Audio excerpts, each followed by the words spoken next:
What's up, everybody, and welcome to Shapes of Gaming, the weekly conversational podcast all about video games that's unedited, unfiltered, and unhinged.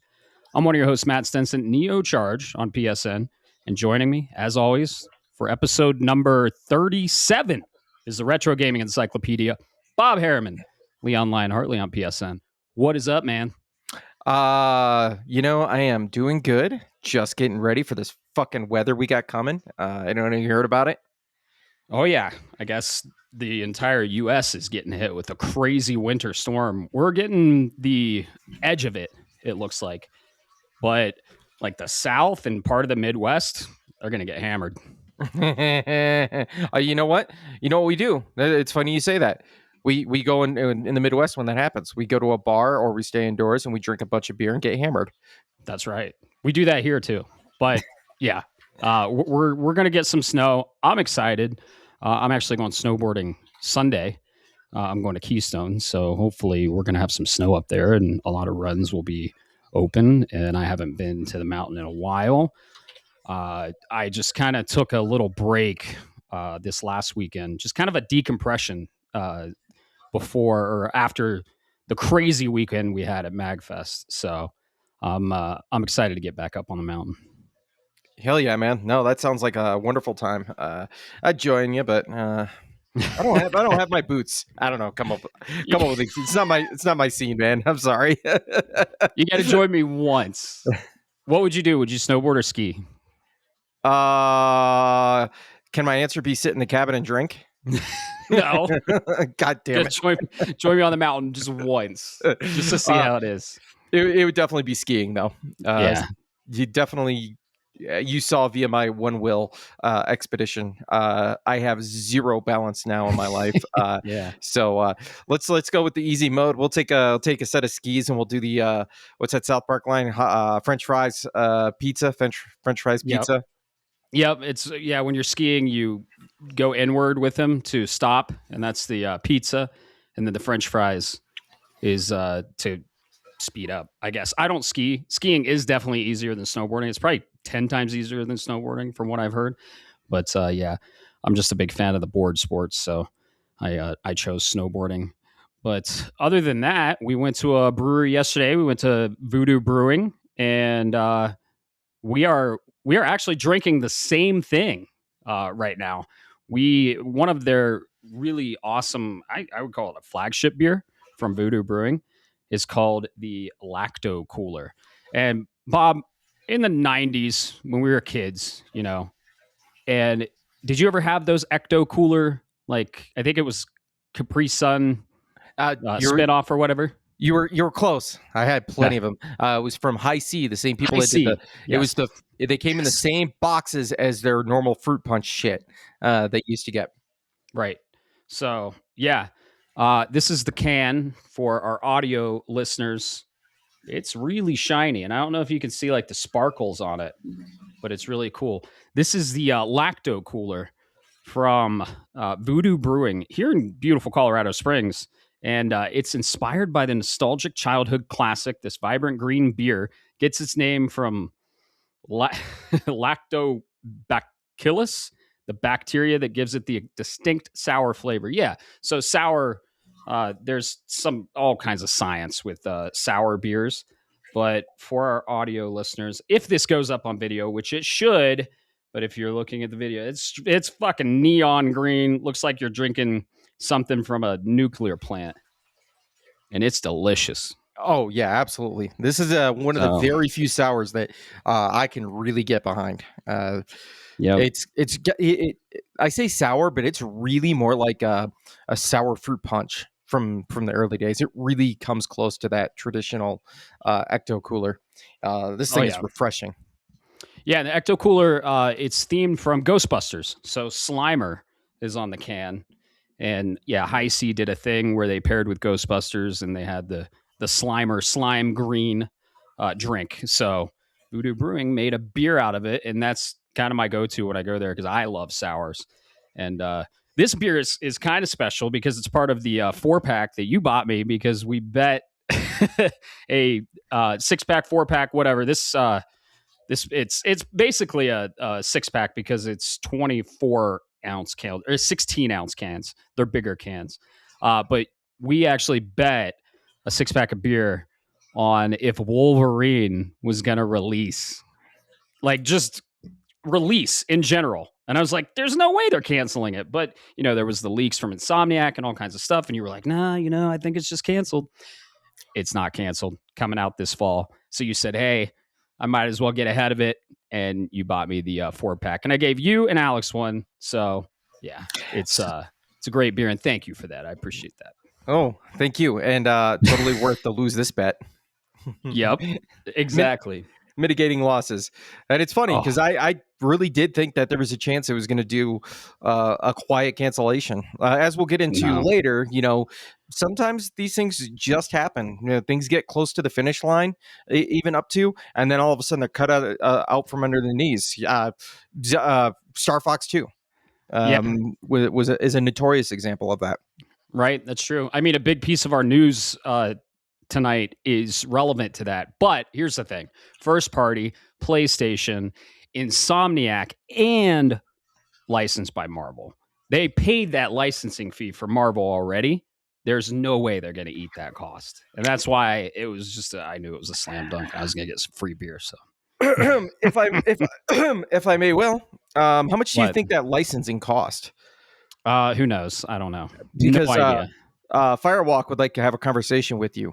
Bungie would like to have a conversation with you. This is Disney. This is Disney and Marvel.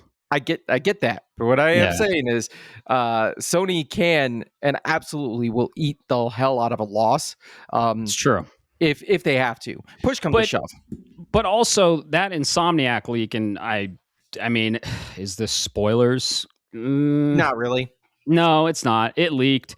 They're setting up for a whole fucking X-Men universe. And this is the stepping off point. So, like, their development cycle was laid out till 2030s. So there's no way they're going to nix this. And I'm happy we saw more of it. I'm happy with what we saw. It's one of my most anticipated games this year. Yeah, I look forward to it. So, I definitely be playing it. This is not a jab at saying that I think Wolverine as an idea is not going to execute, especially that trailer, dude. That thing got me. I saw that and was like, okay, you understood the assignment. Oh yeah, exactly. It's gory, and we were all concerned that it wasn't going to be violent enough, but boy, oh boy, they said we're here, we're violent, and this is going to be a really good Wolverine game. Yeah. So I'm excited. Let's see. How's life been, man? We went to Voodoo Brewing. Other than that, anything new? Getting back, finally got back to work this week after the holiday. So just diving right in. It feels weird. It was gone for almost through. It was like 3 weeks. And I'm not saying I turned my phone off and away from everything. I kind of passively watched things here and there. But I wasn't actively engaged with anything. I didn't respond to emails, no messages unless it was like an emergency. So I was completely disconnected from that. And to go from MagFest back into the grind of being in an office, I'm kind of sad a little. Oh, yeah, I bet. I'm back to work too. And yeah, man, having that post MagFest bummer stage, it's just like I said on the last episode, so many lights and sounds and colors and just gaming shit everywhere. Everything is themed gaming. It's an assault on the senses for 3 full days, and you're around people you haven't seen in a while, and then you get back to basically just real life, and you gotta go to work. But we still drink beer, we still play video games, and we podcast for you all, which we love. So yeah, I haven't really been doing shit. I've been working, and that's about it. Like I said, I'm going to go snowboarding this weekend. Other than that, not a whole lot. And I've been playing a lot of video games, which we will be talking about on this episode. So as you can hopefully see, we're back on video. We'll see if this works. I don't know. We're just kind of testing it, and we'll see where it goes. But we eventually want to go on consistent video for you all. We're just trying to get the infrastructure built and stable, and trying to figure out the post-production stuff. So thank you all for your patience. We're trying to get on video. I know you want to see our beautiful faces, so hopefully you do now, and you can see how fucking green this beer is we're both drinking. I don't know why the So fuck you want to see my ugly mug, but you know what? Hey, get the people what they want. I've had so many people say, "When you go on video? When you go on video? I want to watch video." And I'm like, okay, because I listen to a lot of audio podcasts. I listen to it driving, listen to it doing chores on fucking weekend, all kinds of stuff. I rarely watch podcasts, but we've been getting a lot of requests. And it's just a little bit more post production stuff, and we're happy to do it. Yeah, So absolutely. I don't know. Maybe my brain is wired in a funny way.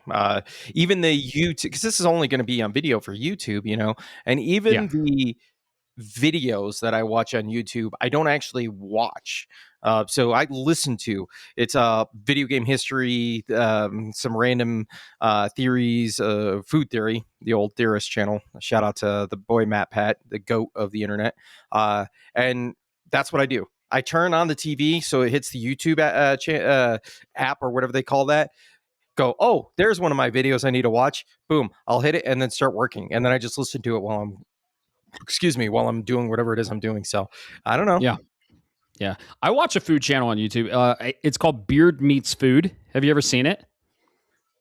No. It's Beard Meets Food, and this dude, huge fucking dude, big old long beard, goes and does food challenges. This motherfucker eats so much food. I think he did a pizza challenge one time, and he ate like 47 slices. Crazy. Yeah, it's cool. Oh, that's Good awesome. Channel. Yeah, this isn't advertising or anything. It's just something I like to watch. So, yeah. No, it reminds me I wish I could remember the name of it. Had a bunch of prominent people that have gone on to do some other things like Jimmy Wong and stuff. Mm-hmm. But or he was one of the people I watched back in the day. But there was one that was it was about that. It was just doing crazy food stuff, but it wasn't eating like 47 slices of pizza. They made an entire lasagna one time out of like sour candies. Oh my god. Why? Because fuck it, why not? Early YouTube was a wild, wild west.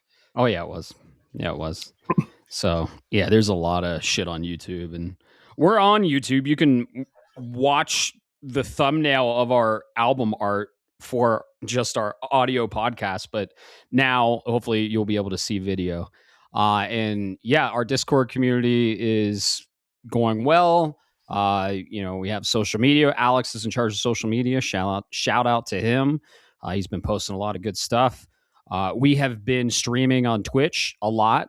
Bob and I just played a couple games we're going to be talking about, and we have streamed them both. But thanks everyone who's part of our Discord community, who's subscribed to the podcast. And if you're not, then where do they go to find us, Bob? Oh, that's a tough question. Pop quiz, huh? No, yeah. You just open up that favorite browser of yours and just go to shapesofgaming.com. You'll find our landing page with all of the cool stuff, or rather links, should I say, for just about everything except for merch. So you'll see our Discord, you see the Twitch, you see the places where you can hear us, and hopefully start seeing us more often. Come say hi to us, join the community, talk with us. Once again, go to shapesofgaming.com. And once again, thank you for all your support. Yes, thank you, everyone that's part of the community. We're hoping to grow more this year, and maybe video will get us there. So if you like the cast, leave a rating. Ratings help on the podcast app or Spotify or however you listen to us, or YouTube. If you want to subscribe, do that. Or don't, and just enjoy our content completely 100% free. But if you give us a like, it'll help us grow. It'll help the cast, and it's kind of a win-win. You get good content, we get to grow, and you get to talk to more people about games on the Discord or wherever. So, yeah.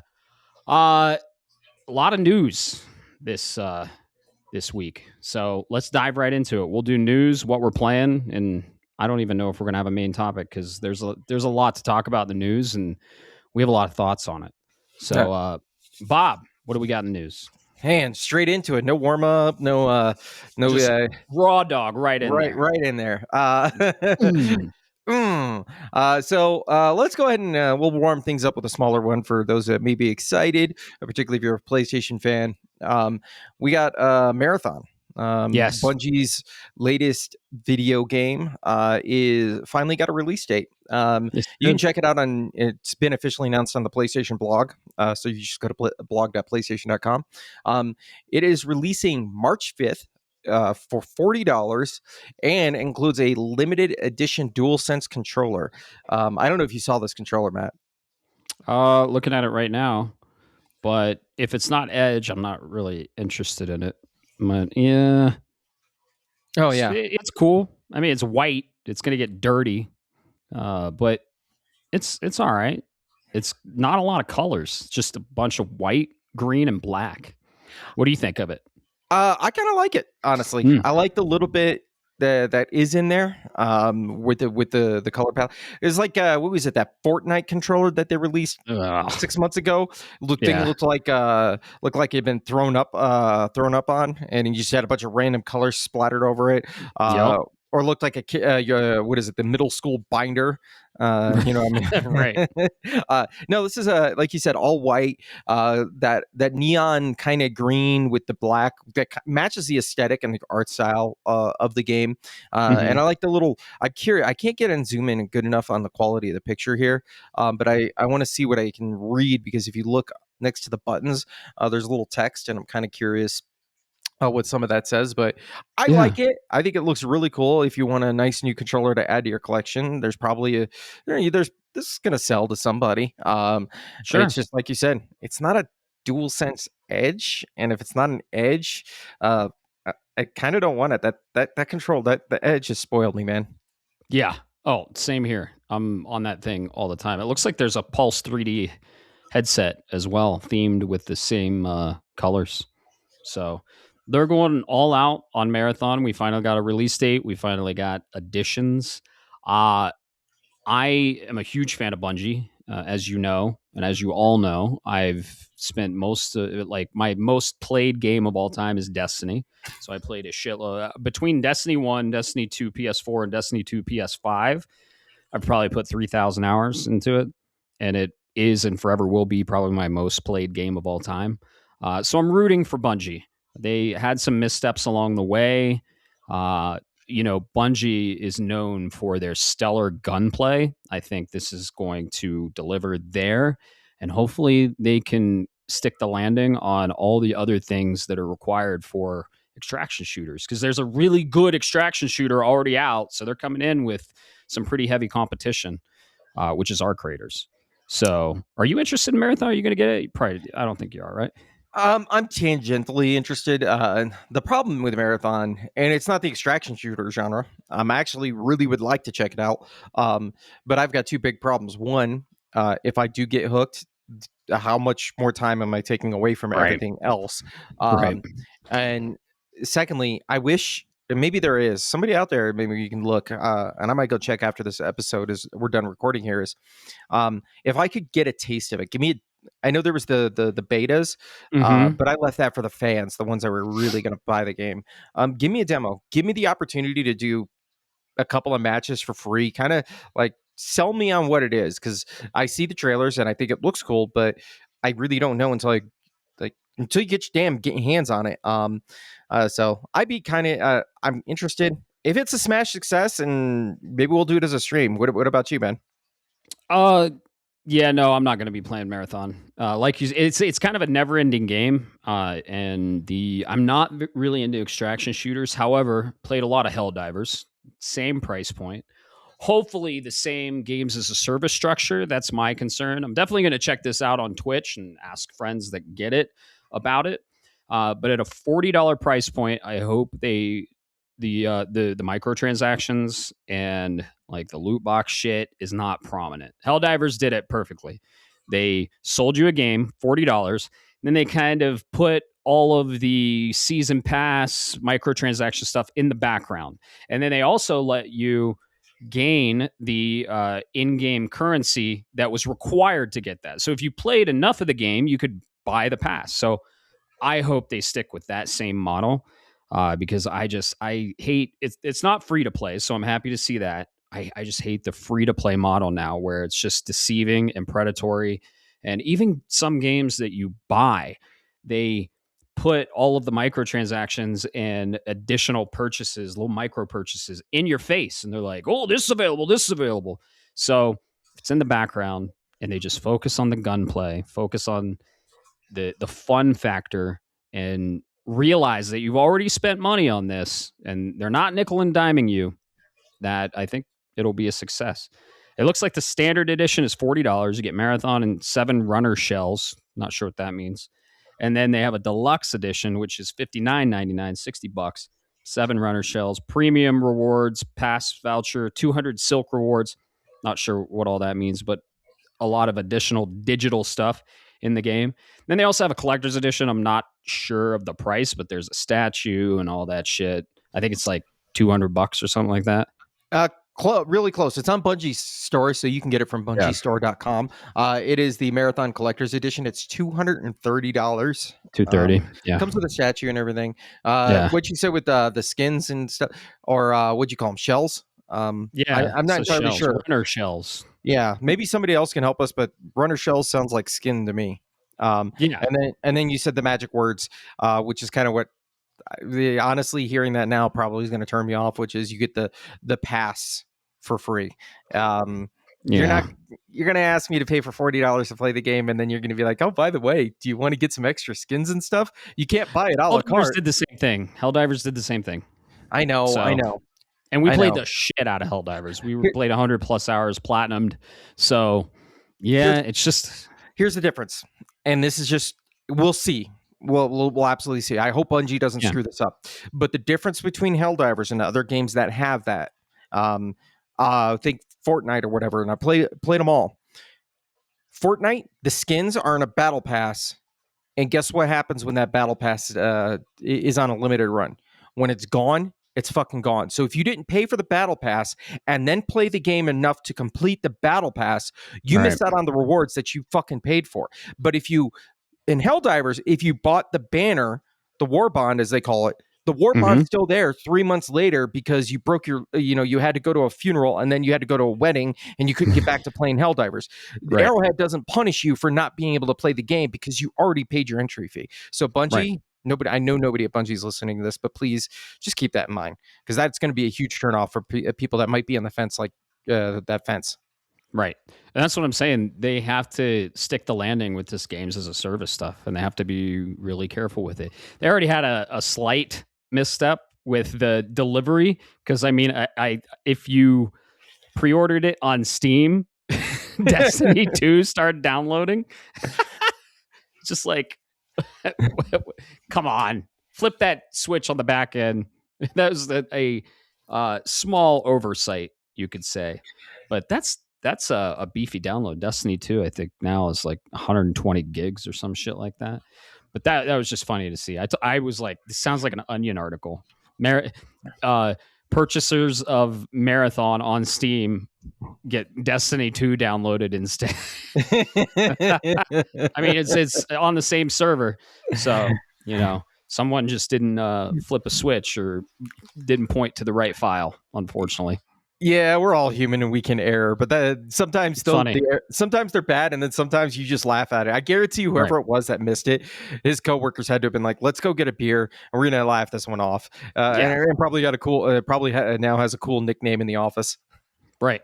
Yeah. So I watched a little bit of Marathon in the beta on Twitch, and I liked what I saw. I mean, like I said, they're gonna nail the gunplay. It's gonna feel great to play.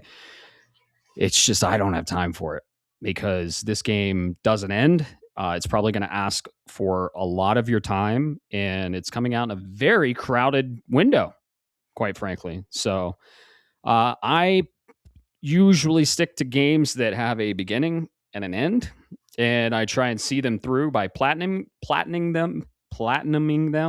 That was a hard word, huh? Right. Platinuming. I see it through by platinuming them and finish it, put it back on the shelf. So Marathon is kind of a never-ending game, just like Arc Raiders. It's a games as a service. So I'm not interested, but that doesn't mean I don't want to see it succeed. I would love to. It's a first-party studio. This is PlayStation's big investment. So I hope it makes PlayStation some money. And honestly, I hope Bungie, they're working on that Gummy Worms, codename Gummy Worms game, the Froggy game they call it, which who knows what that is. We might see that this year. Ideally, personally, and I don't know if this is for the interest of the business or in the best interest of making money. Personally, I would love to see them do Destiny 3, and I would love to see it 3-player co-op, story-driven, no games as a service, no online online co-op. But that's how Destiny 1 released in 2014. Destiny 1 released as a online co-op, 3-player, story-driven, complete package experience with expansions. And then, I don't know, around with Destiny 2, the Eververse came here and like it went free to play and they just went the Fortnite route, battle passes and shit. No. Take a step back, get back to your roots. Destiny 3, maybe 4-player, online co-op, story-driven, complete package, $70 game, no online bullshit. That's my pie in the sky ideal thing I would love to see Bungie do. It's never going to happen.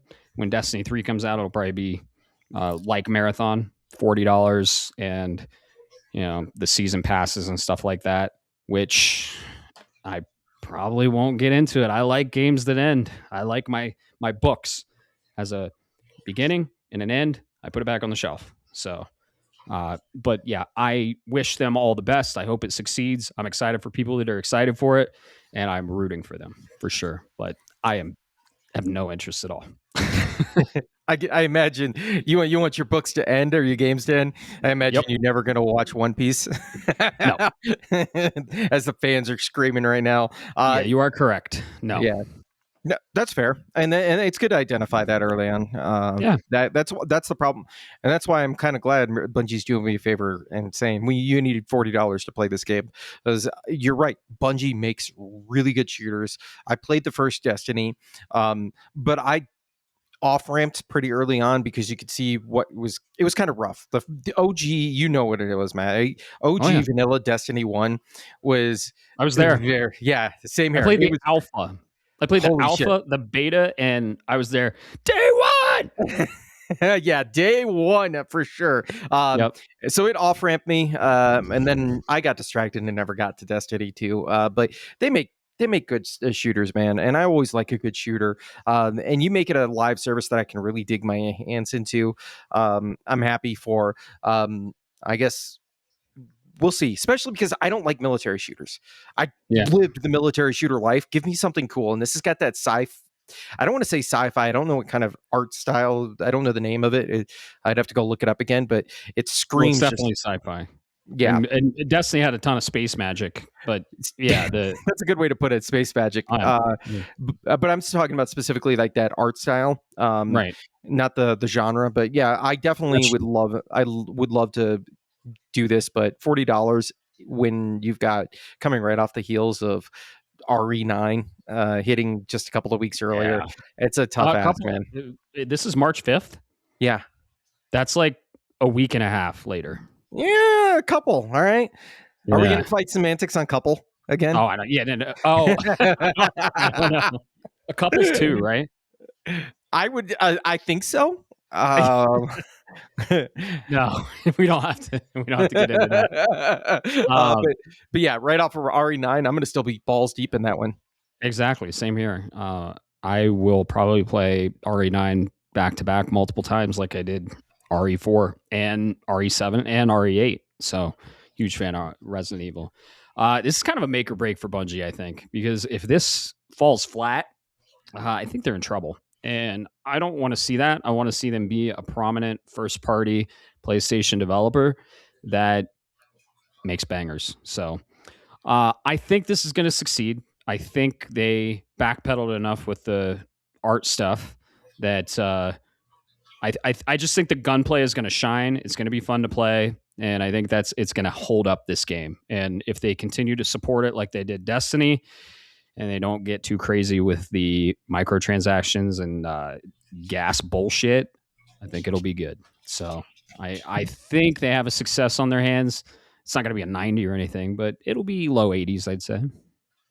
Probably. I'm expecting right around the 83 to 87 mark in that mid range. It definitely looks good, man. Like just don't put the battle pass as a pop up in the when you first launch the game, and let people naturally migrate to your, because you got to make money. Let people naturally migrate towards it. I think it's gonna be a great fucking game, and I'm really rooting for Bungie because I've been a fan since, well, I mean, quite frankly, since they were doing the Halo stuff.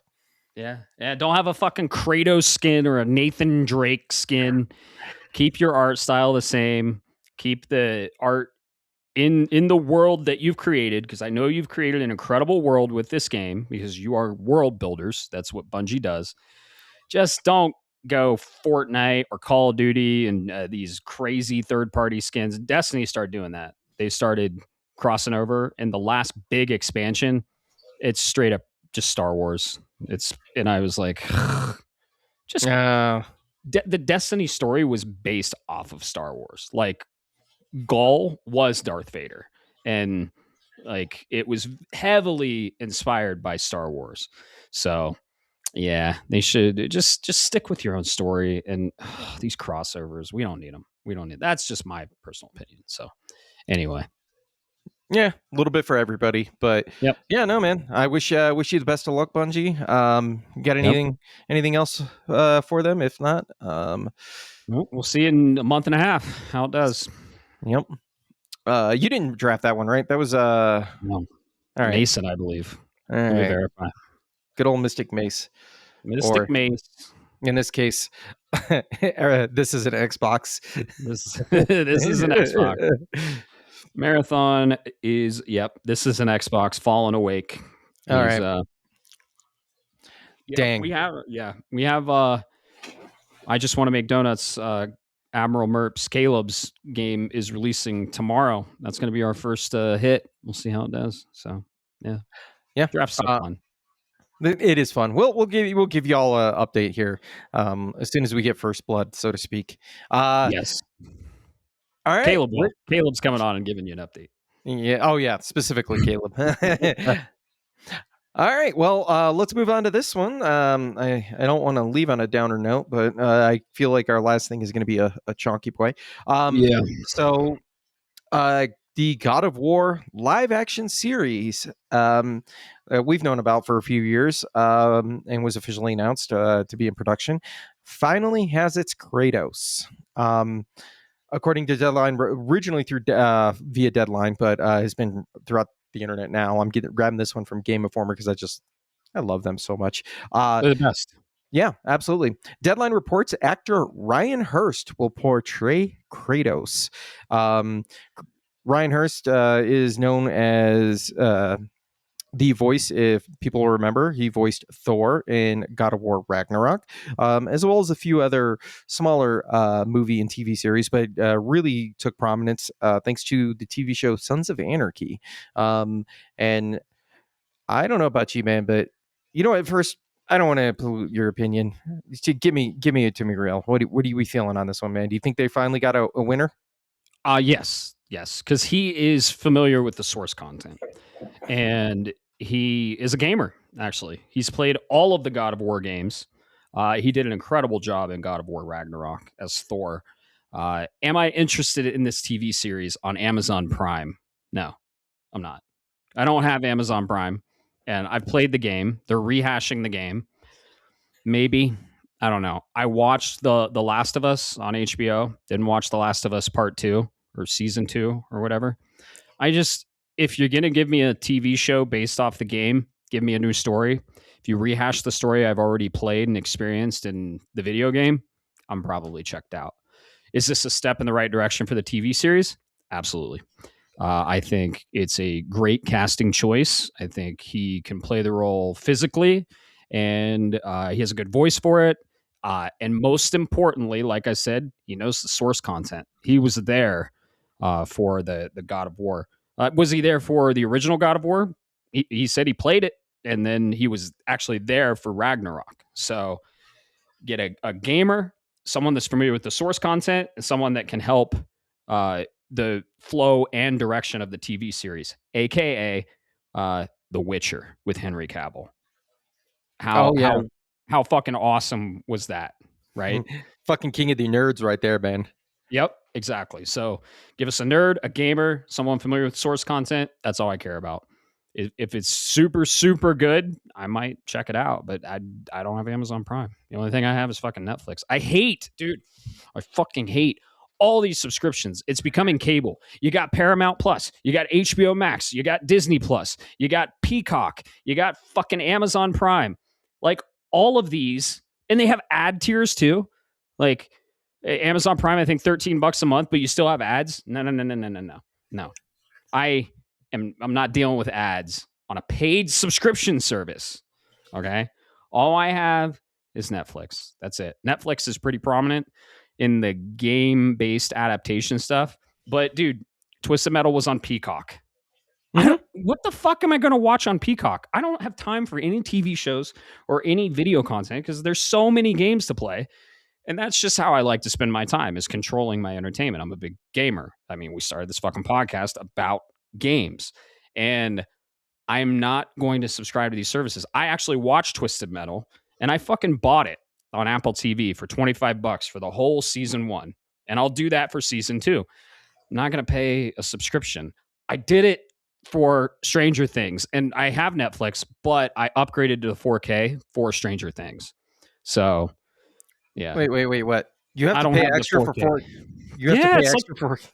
It's fucking $22 a month for 4K no ads. Yeah, I have the $18 tier, which is 1080 no ads.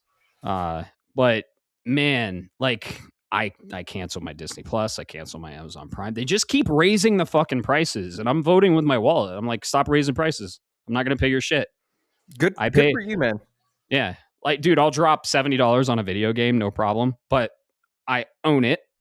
It is about 60 to 70 hours usually of content, right? And it's something I love doing. I'm controlling it. And yeah, these subscription services, you don't own any of it.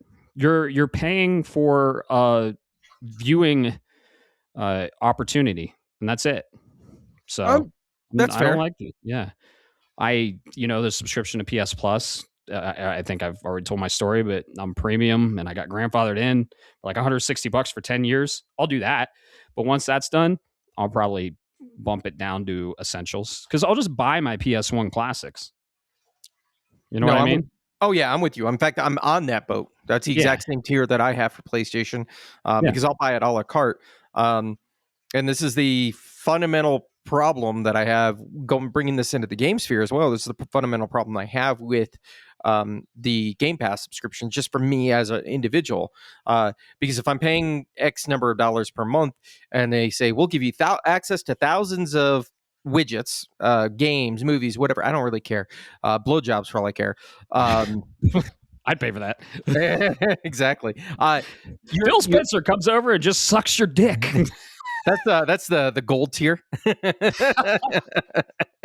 No, the problem is when they do that, it creates this FOMO, and then you're constantly on the tread. You're like, oh shit, that's right. I did that. I would downgrade my PlayStation Plus, and then like 6 months later, I'd upgrade it again because there'd be something that came out and it was on PlayStation. It was available for free through like the premium tier, and then I would play it, and then I would realize, why did I do that? Because I'd forget to downgrade, and then Sony would get another year's worth of my extra money, and then I go, and then at the end of the day, I realized I could just pay them and be like, "Go away, that's fine. I already paid you for hardware. You're already getting money every month for subscription. You're getting money for my games. Stop trying to upcharge me." It's like the damn Biggie size from Wendy's back in the 90s. Right. I'm a big proponent of two things that are anti-subscription: ownership and quality over quantity. I don't give a shit if I have 1,000 games at my fingertips. Time is the most valuable resource we have. And, even like the Steam sales and everything, $2 game. But how much time are you spending on that? Like, is it going to be fun for that amount of time? I don't care about quantity at all. Everyone has different financial situations. Game Pass and all of these subscription services might be a better financial decision for you. But I'll tell you what, we have a lot of old games that, hold their value and have tangible value.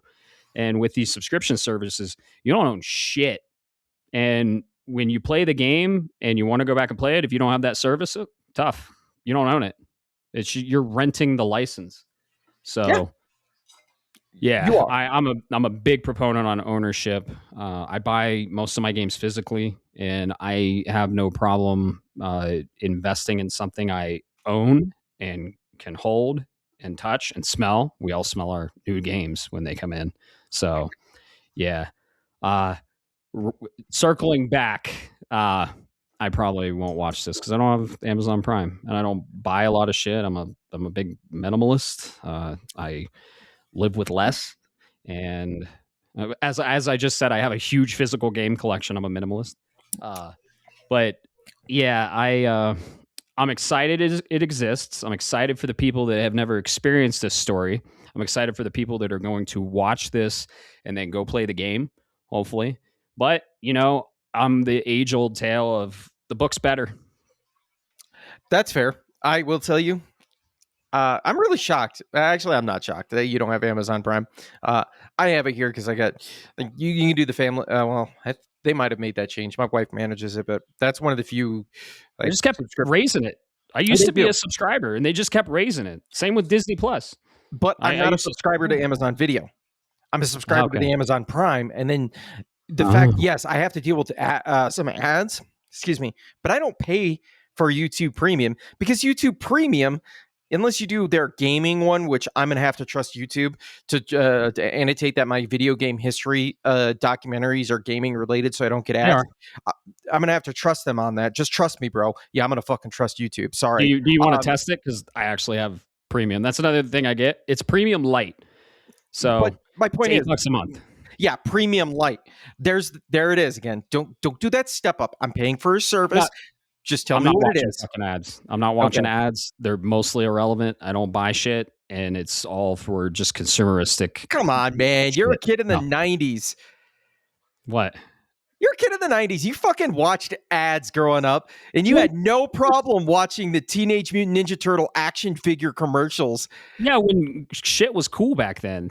And I like the 90s were cool. Now it's just a bunch of fucking detergent commercials and car commercials. How many cars are we going to buy? How many cars do you need in your life? How many fucking car commercials am I going to watch? I don't get a single one of those. Oh my God. They're constant. Car commercials on Twitch, on YouTube. Well, not anymore, but if I deviate from the gaming or weirdly cosmetics, which I watch cosmetic shit all the time. No, it's like this YouTube Premium Light is gaming and cosmetic content is ad free for some reason. Like I guess those are linked somehow. I don't know, but yeah, dude. I'll go out to restaurants with TVs and like there'll be a game on. It'll just be constant ads, and I'm like, it's just all fucking poison and bullshit. I don't want to get into it. I can't stand it.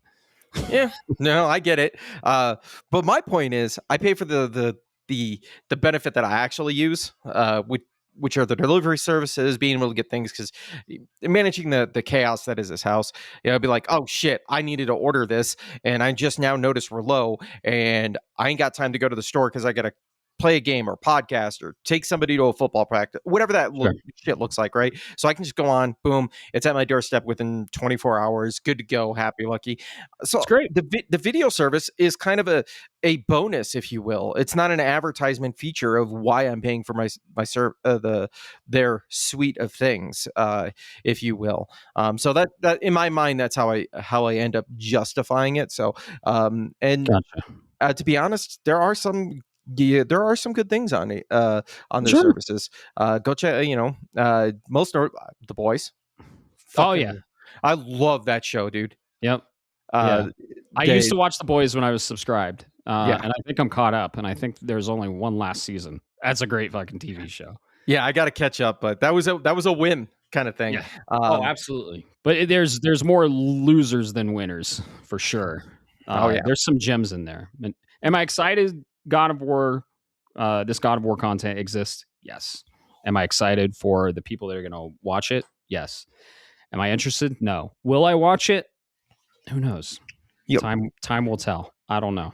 I'll come over to your place and we'll log in, and you can watch. We can watch it Well, together. then I'll fucking watch it. We'll have a little watch party. Now, does Amazon Prime release all of them all at once, or do they drip feed you every week? I think they do. It's been a long time, but I think they drip feed it.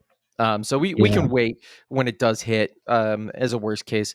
And to be honest, man, the storyline that they're going to follow will be good, because as good as God of War and God of War Ragnarok is, I don't remember shit from Ragnarok. I really don't. Oh, I remember that game pretty prominently. That game was so many fucking games ago that all I remember is boy. God of War 2018 is very prominent in my memory as well. I watched The Last of Us on HBO Max or whatever. The whole time I was watching it, there was one episode that deviated from the game. It was the best episode in the season, honestly. But the whole time I was watching, I was just like, the game's fucking better. You should just play the game. You should just play the game. But I get the barrier of entry there. So anyway, I'm happy this exists, and that is a great choice of casting. They're going in the right direction, and I just want to see them do the IP justice, because God of War is one of my favorite IPs. Yeah, absolutely. They're in good hands. Good casting choice. You got a good showrunner in Ronald D. Moore. Yeah, I've said before, Battlestar Galactica the reimagining is probably one of my favorite series, a TV series. So there's much success, and we'll see when the product finally releases. We just got a video game adaptation that released today in theaters, and that's Return to Silent Hill, I think they called it. Something like that. I mean, what was it? Return? It's a rehashing of Silent Hill 2. It's currently has a 9 on fucking Rotten Tomatoes. So what are they doing? What are you doing? Just go fucking play the game. Get into video games and play the game. Oh, it's bad. No. It's bad when IGN gives you a 5 out of 10. Well, yeah. I love Silent Hill. Silent Hill 2 is one of the best. Played the original, didn't finish it. Played, finished, and platinumed the recent remake. What are you doing bringing out a shit fucking movie regarding the IP? You want to generate hype for this IP because you're remaking 1. What are you doing? Who's heading this? Who's in charge of this? So that's why I have my reservations for Zelda movie and God of War and the Horizon movie or TV series they're making. So Super Mario Galaxy movie, have my reservations for that, but the Mario Brothers movie was really good. So we'll see. I don't know. All these video game adaptations, the rehashing the story I've already played. I'm like, I'm just watching a retelling, So yeah, absolutely, man. Good casting choice, though. Absolutely. We'll see you when you finally release. Speaking of things releasing, take your time. Yeah, take your time. Speaking of things releasing, we got things that are not coming out now. Let's save that for last. That is last. That's all I got for you this week, folks. We're going to talk about the Game Informer cover story. You want to talk about that? Go ahead and send it. You already kind of teased it. Go ahead, man. You're crazy about it. Do it. I do. Game Informer, as you know, has a physical magazine, and they release information on the what's going to be on the cover and what's going to be the prominent main theme or article in the magazine. So recently we got Dragon Quest VII. They had a phenomenal 15-page article on Dragon Quest VII and the history of Dragon Quest, which was incredible. Most recently we had World of Warcraft Midnight. Not really interested in that. I don't play Warcraft, but people that play Warcraft, really good article. I just kind of skipped through all of it. But the next Game Informer cover reveal is going to be 007 First Light. So I'm super excited for this. First Light, high on my list of anticipated games for this year. And I would frankly love to read more. I don't want to watch more, but reading more, awesome. What do you think? You're super excited for 007. Yeah, I'm excited for 007. I'm excited to get this cover. We'll see it when it finally returns. I've been getting a lot of weirdness with my Game Informer. So I'll get one that comes really late, and then a week later the next one arrives. So I don't know what's going on with the timing and the printing. Reach out to him. I still get them, so I'm not complaining. Like if they miss an issue or start missing issues, then I'll have then I'd be starting to get worried. But they eventually make it there. I recently got my Warcraft issue like a week ago. I dude, as soon as they announced that they were coming back and you could sign up for the physical magazine, I was fucking there and I immediately signed up. You kind of signed up a little later, right? Yeah, I signed up later. Because I mean I saw your subscription and I'm like, okay, this would be kind of cool. Support an organization that I really do appreciate from their reporting perspective, and the fact that they're doing the subscriptions directly feeds into that drain of pool of not being bought out by the GameStops and the IGNs who are going to try to influence and be like, well, no, sorry, the Return to Silent Hill movie is actually a 7 or whatever, right? Yeah. Keeping that independent spirit is what the kind of thing that I will absolutely support 10 out of 10 times. Exactly. And if you can't support them, listeners, if you're listening to this, I mean, dude, the last magazine I got, it's beefy. I think it's like 200 pages or something like that. And just very, very few ads. Like before, I was a Game Informer subscriber for a fucking decade, and they just kept getting more and more ads. But now, super high quality, a lot of content, really great articles, good writing, no AI from what I've seen, and very, very few advertisements in the mag. So I'm happy with it. Yeah. Same here. I'm curious to see, because as you know, with the cover, the cover story means there's going to be extensive coverage on the game. It's one of those I've already kind of seen enough. Shut up and take my money situation. But there's still a couple of things that I'm more curious about. Couple of things that I'm still curious about with there, because like you had me up until the point where you announced who the villain was, and I'm like, we'll see. Really? We're gonna go with Lenny Kravitz. Really? Like the man apparently he was really good in something that escapes my memory. Must not have been that good. Hi-oh! I didn't see it, but someone told me he was he acted in it, and I was like, oh, okay, so he does have acting experience. And this particular piece of content it did well. So I don't know. I guess I won't knock it until I see it. Yeah, I'll try not to. But like I said, when it's always how do I put this without being an asshole? Because it's not 100% true. But generally speaking, when you got a game that gets hyped up and it's going in this creative direction, and it could be anything, right? And then they're like, by the way, here is the star of here, look who we're bringing in. And it's an actor musician from 40 years ago that, my wife probably screamed about when she was a teenager, but now she's a 39-year-old woman married to me for 20 years. It kind of turns into a question of, is this guy here really just for the paycheck, or this individual, should I say?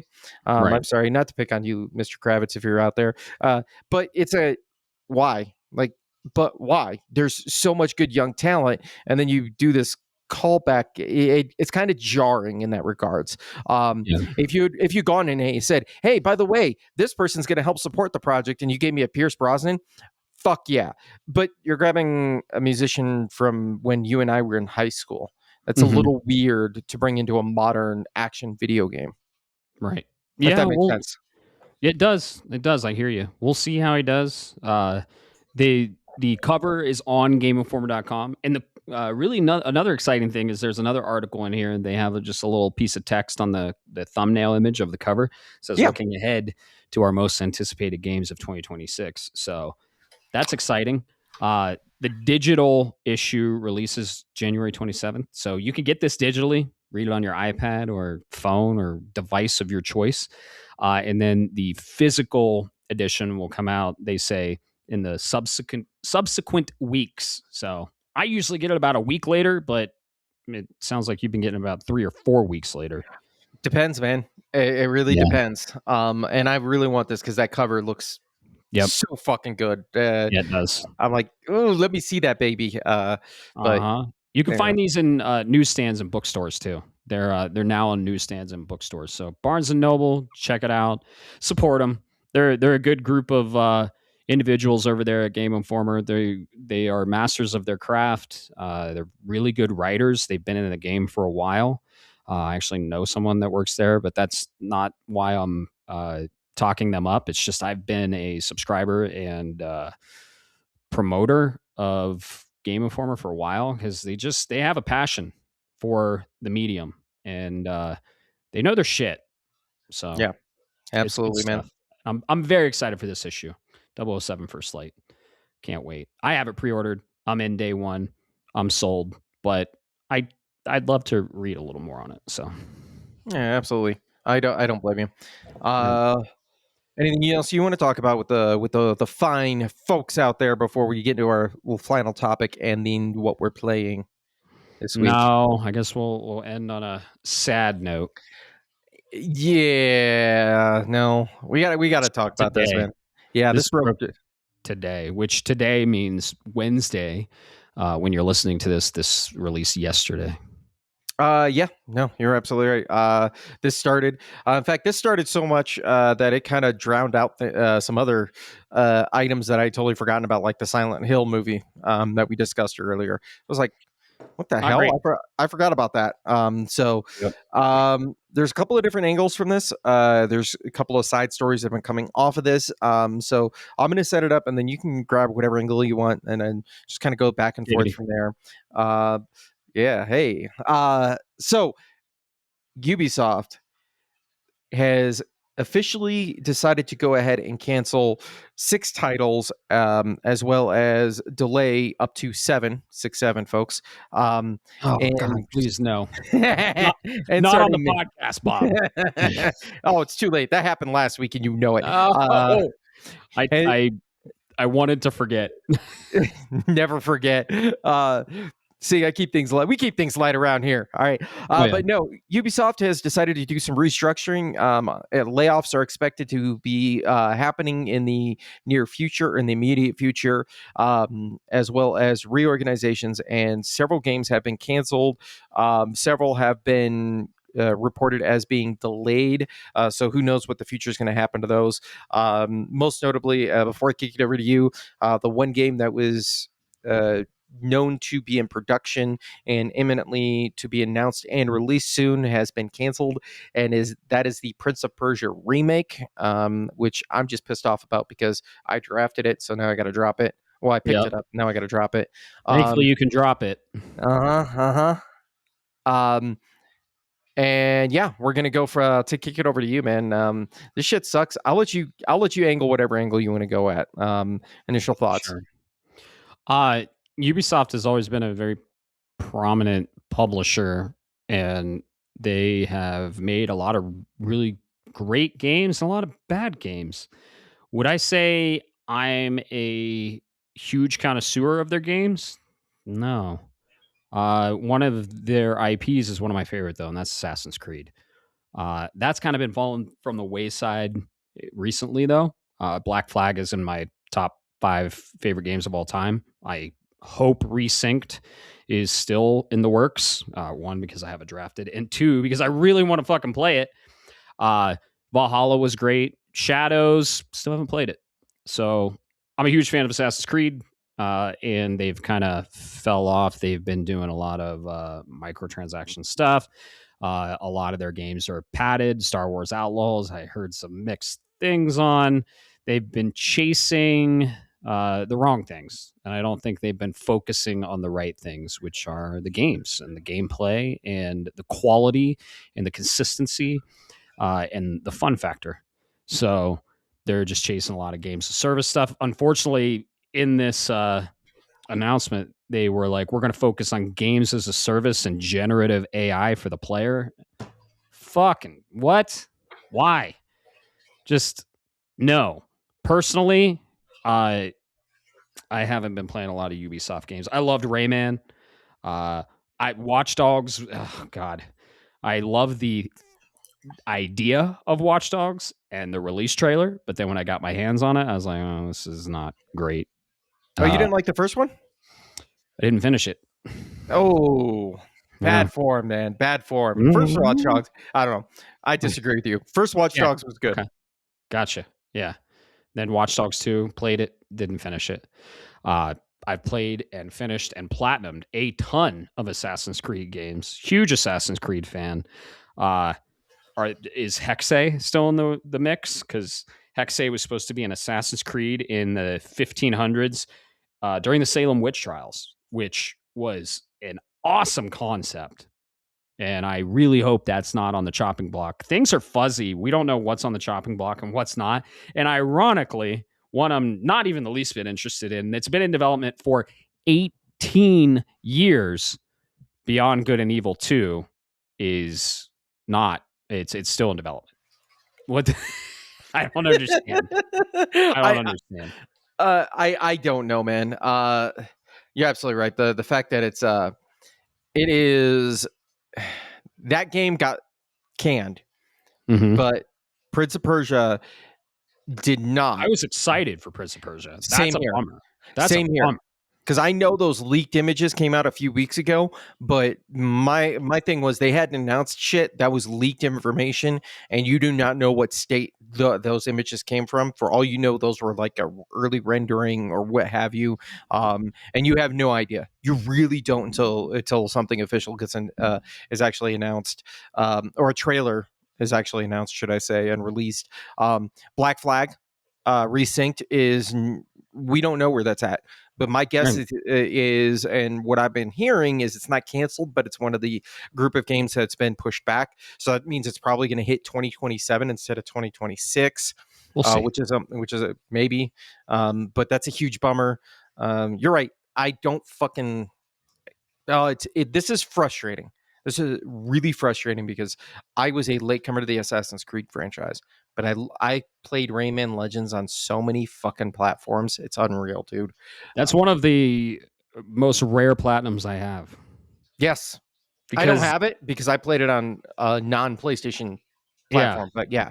There was an online component and they were shutting off the servers. And I was like, I got to get this. And the online component is you basically have to get a certain amount of points to get a specific level, but to get a certain amount of points in that time before they shut off the servers, I had to get gold every day for 6 months on all the online challenges. And I fucking did it. I logged in every day for 6 months. I had an Excel spreadsheet because I'm that touched in the head. And I got gold. And to get gold, you have to be in the top 10% of the speed run or gauntlet challenges. Holy shit, dude. Gold every day for 6 months. And I did it. I don't know why, but it's one of the rarest platinums I have. Rayman Legends. Really, really great games. So dude, that's all right. That's all right. That may be a little wild. Let me while we talk about this, I gotta look because you got me curious now about my gamer score. I looked I know I played it on the Xbox side of the house. So the question is, what game or what was that score? Because you don't get a platinum trophy; it's out of 1,000 points, or at least in most instances. So now I'm kind of curious of where did I leave that off at? But I'll get to that. That's another time, and I'll tell you about it. I played. Did you ever play the? It's not an Ubisoft game directly, but it was co-developed with Nintendo in mind, or they developed it with Nintendo. And the Rabbids. Yeah, did you play Rabbids? No. Dude, that game fucking surprisingly is awesome. Mario and Rabbids? Yes, Kingdom Battle? Yeah. No, I'm not a fan of the genre. Okay, that's fair. Well, I'll say that for anybody that says they're not a fan of the genre, I would strongly suggest giving Kingdom Battle if there's a demo out there or you know somebody that has it. Like I have a copy, I'd loan it to you happily. I recommend at least giving it a shot because it's not XCOM, so you kind of don't really notice the genre. Like it's there, but you kind of you oversee it because it's so colorful. It's got so much cool personality to it. But that I don't know how that's not the point. The point is, I'm really sad, dude. This shit sucks. From an industry standpoint, it's terrible. Ubisoft is a huge player. This is a huge shakeup. I don't know if their focus is the right one and consumer friendly. And a lot of people are losing their jobs, which is fucking terrible. And a lot of good artists, a lot of good creators, they're losing their jobs, and it really sucks. So, from an industry standpoint, this is terrible, terrible news. Does it affect me personally? Do I play a lot of Ubisoft games? No. Am I super sad to see it happen? Yeah, I am. It fucking sucks. Yeah, no, I don't blame you on that one. I will say this though, I'm never about having somebody lose their job. It's never an experience that I want anybody I know to go through, let alone somebody I don't know. Um, Scratch that, reverse it. The point is, Ubisoft, like if you worked at one of their teams, part of their support teams, or you should see the writing on the wall at this point. Right. Uh, Sure. Yeah. Ubisoft employs more people than fucking Sony.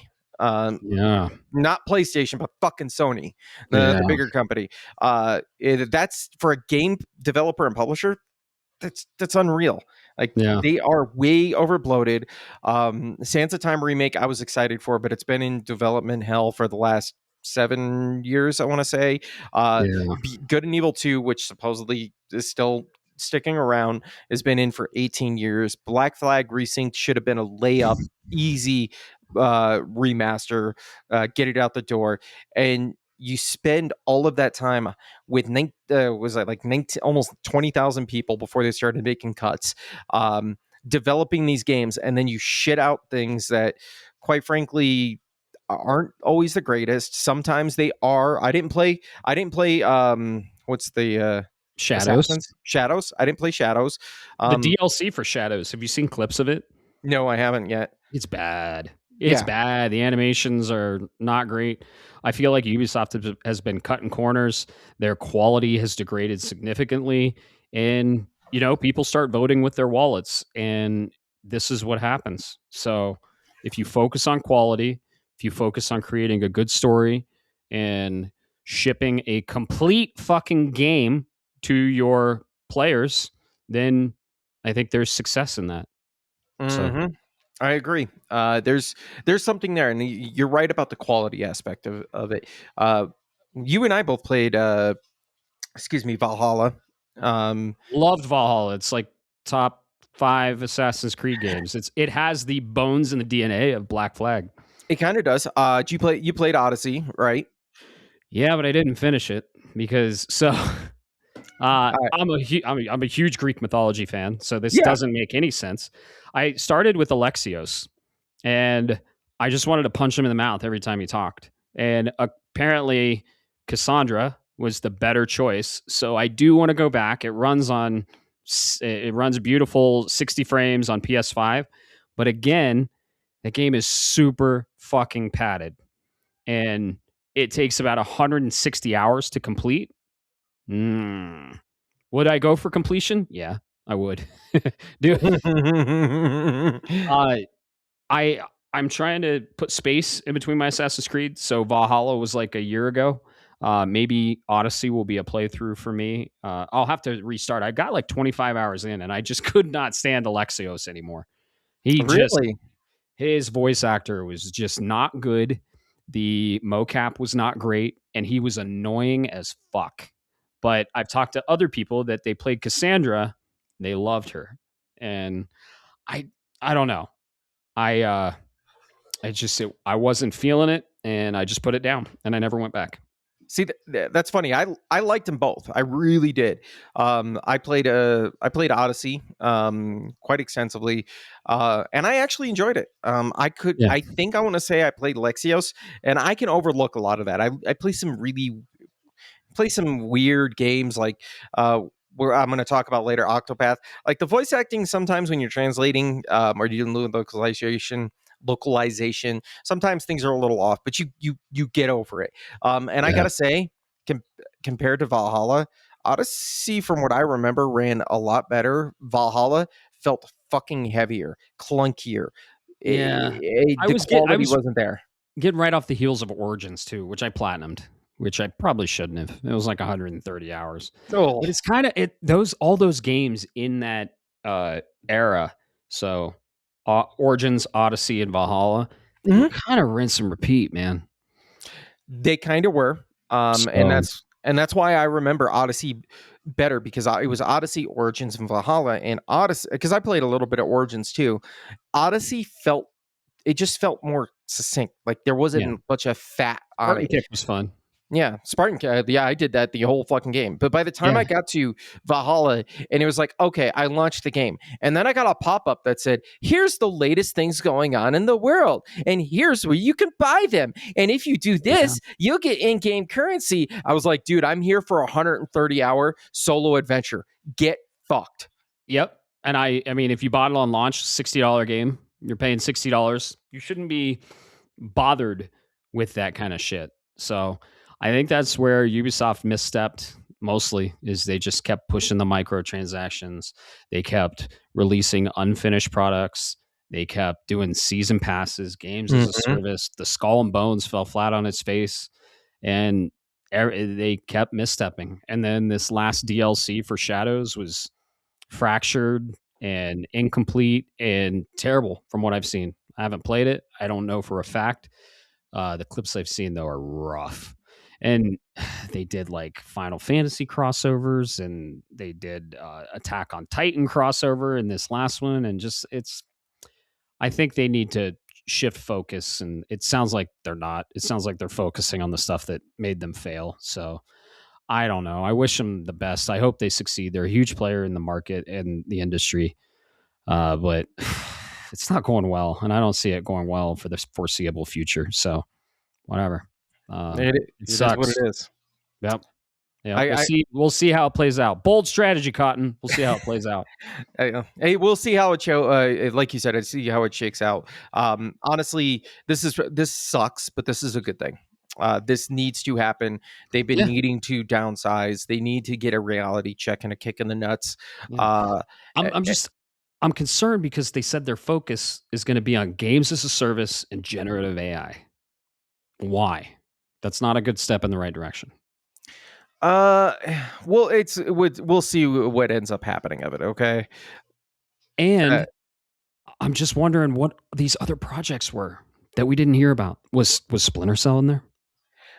Now you're starting to get at the crux of the problem for me. What else wasn't officially announced? And we may never know, to be honest.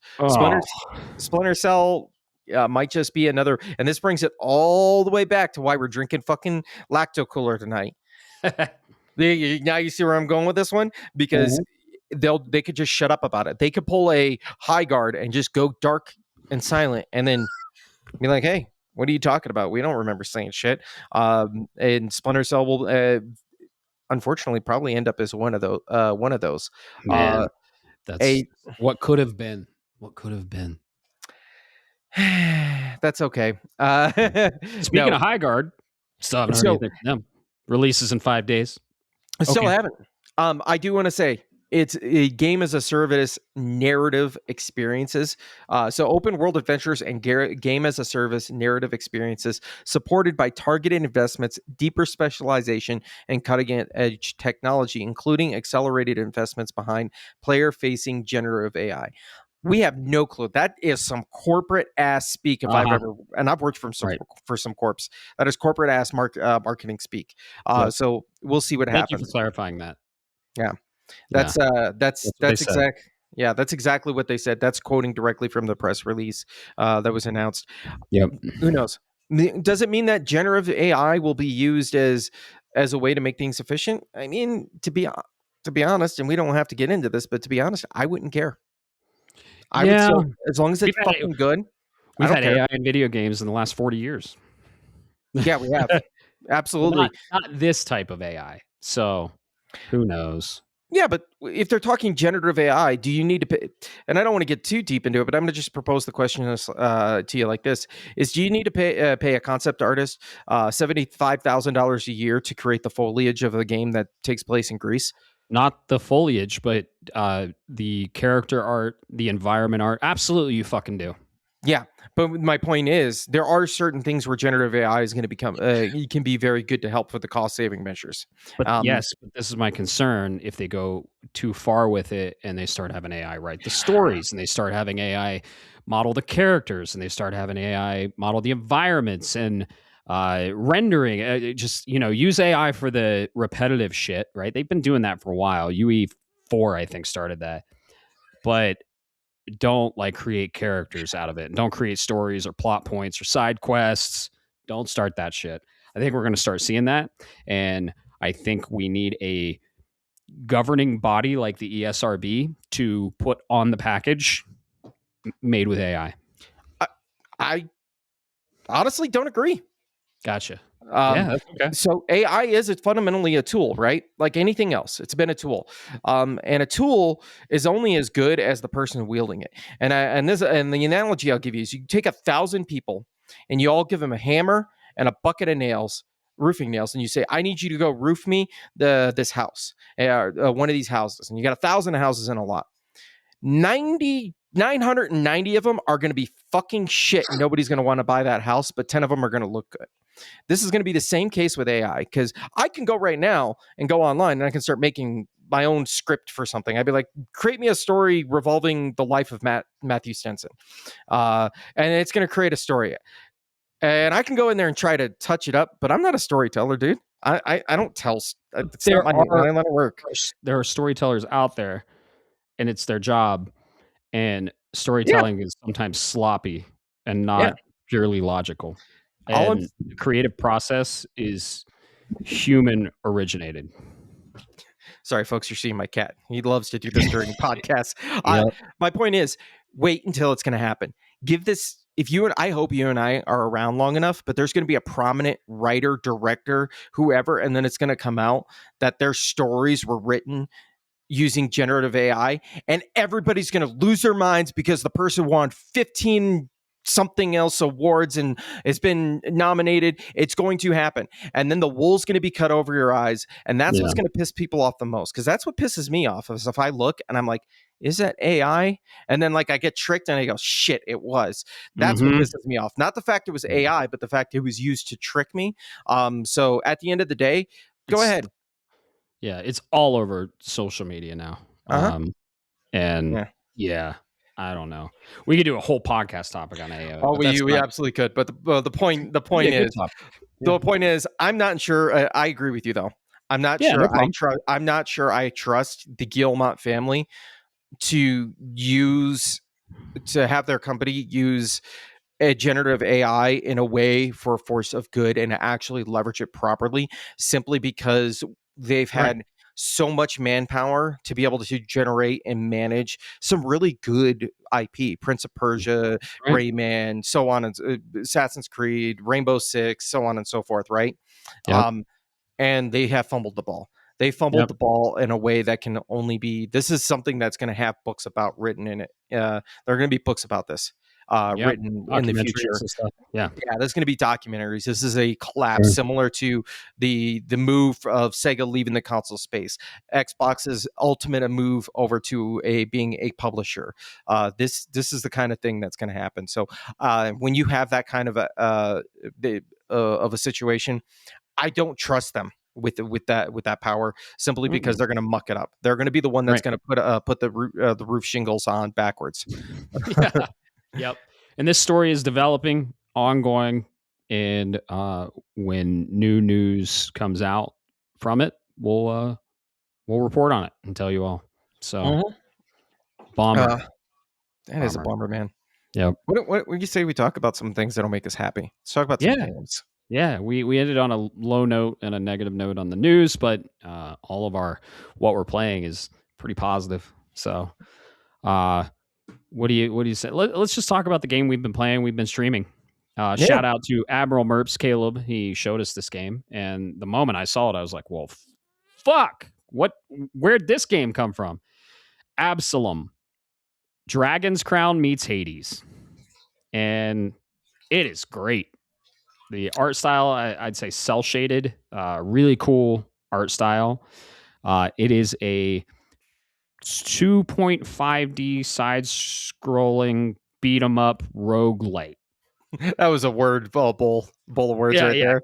It's a genre sandwich, like most games are. Uh, awesome presentation, great music, very fun to play, and has co-op, online co-op. And we played a bulk of this in co-op. We both had the platinum. When we learned that the solo runs were way fucking easier, we went for the platinum. So yeah, we had a blast with this game. 4 playable classes. You got a dwarf, a puppet, a night elf, and a frog mage. I'll take that. Yeah. Super fun to play. Have you ever played Dragon's Crown? It's got the gameplay of Dragon's Crown and then more gameplay from Hades. So the roguelike aspect. And then you're getting abilities as you go through. You're collecting items, awesome bosses, awesome levels, very diverse enemy design. The final boss was really cool. Really cool story if you dig into it. You don't really have a lot of time to absorb the story because it's so fun to play and so fast paced. But yeah, this was suggested to us by Caleb, and we finally got to it, played it, loved it, and platinumed it. So I know you loved it, Bob. Yeah, this game was really, it hit a special spot. A very perfect mix of different genres. This is a good example of why I like what's going on in the roguelike side of things, because you look at like Hades, you look at Balatro, you look at like Blueprints and so on.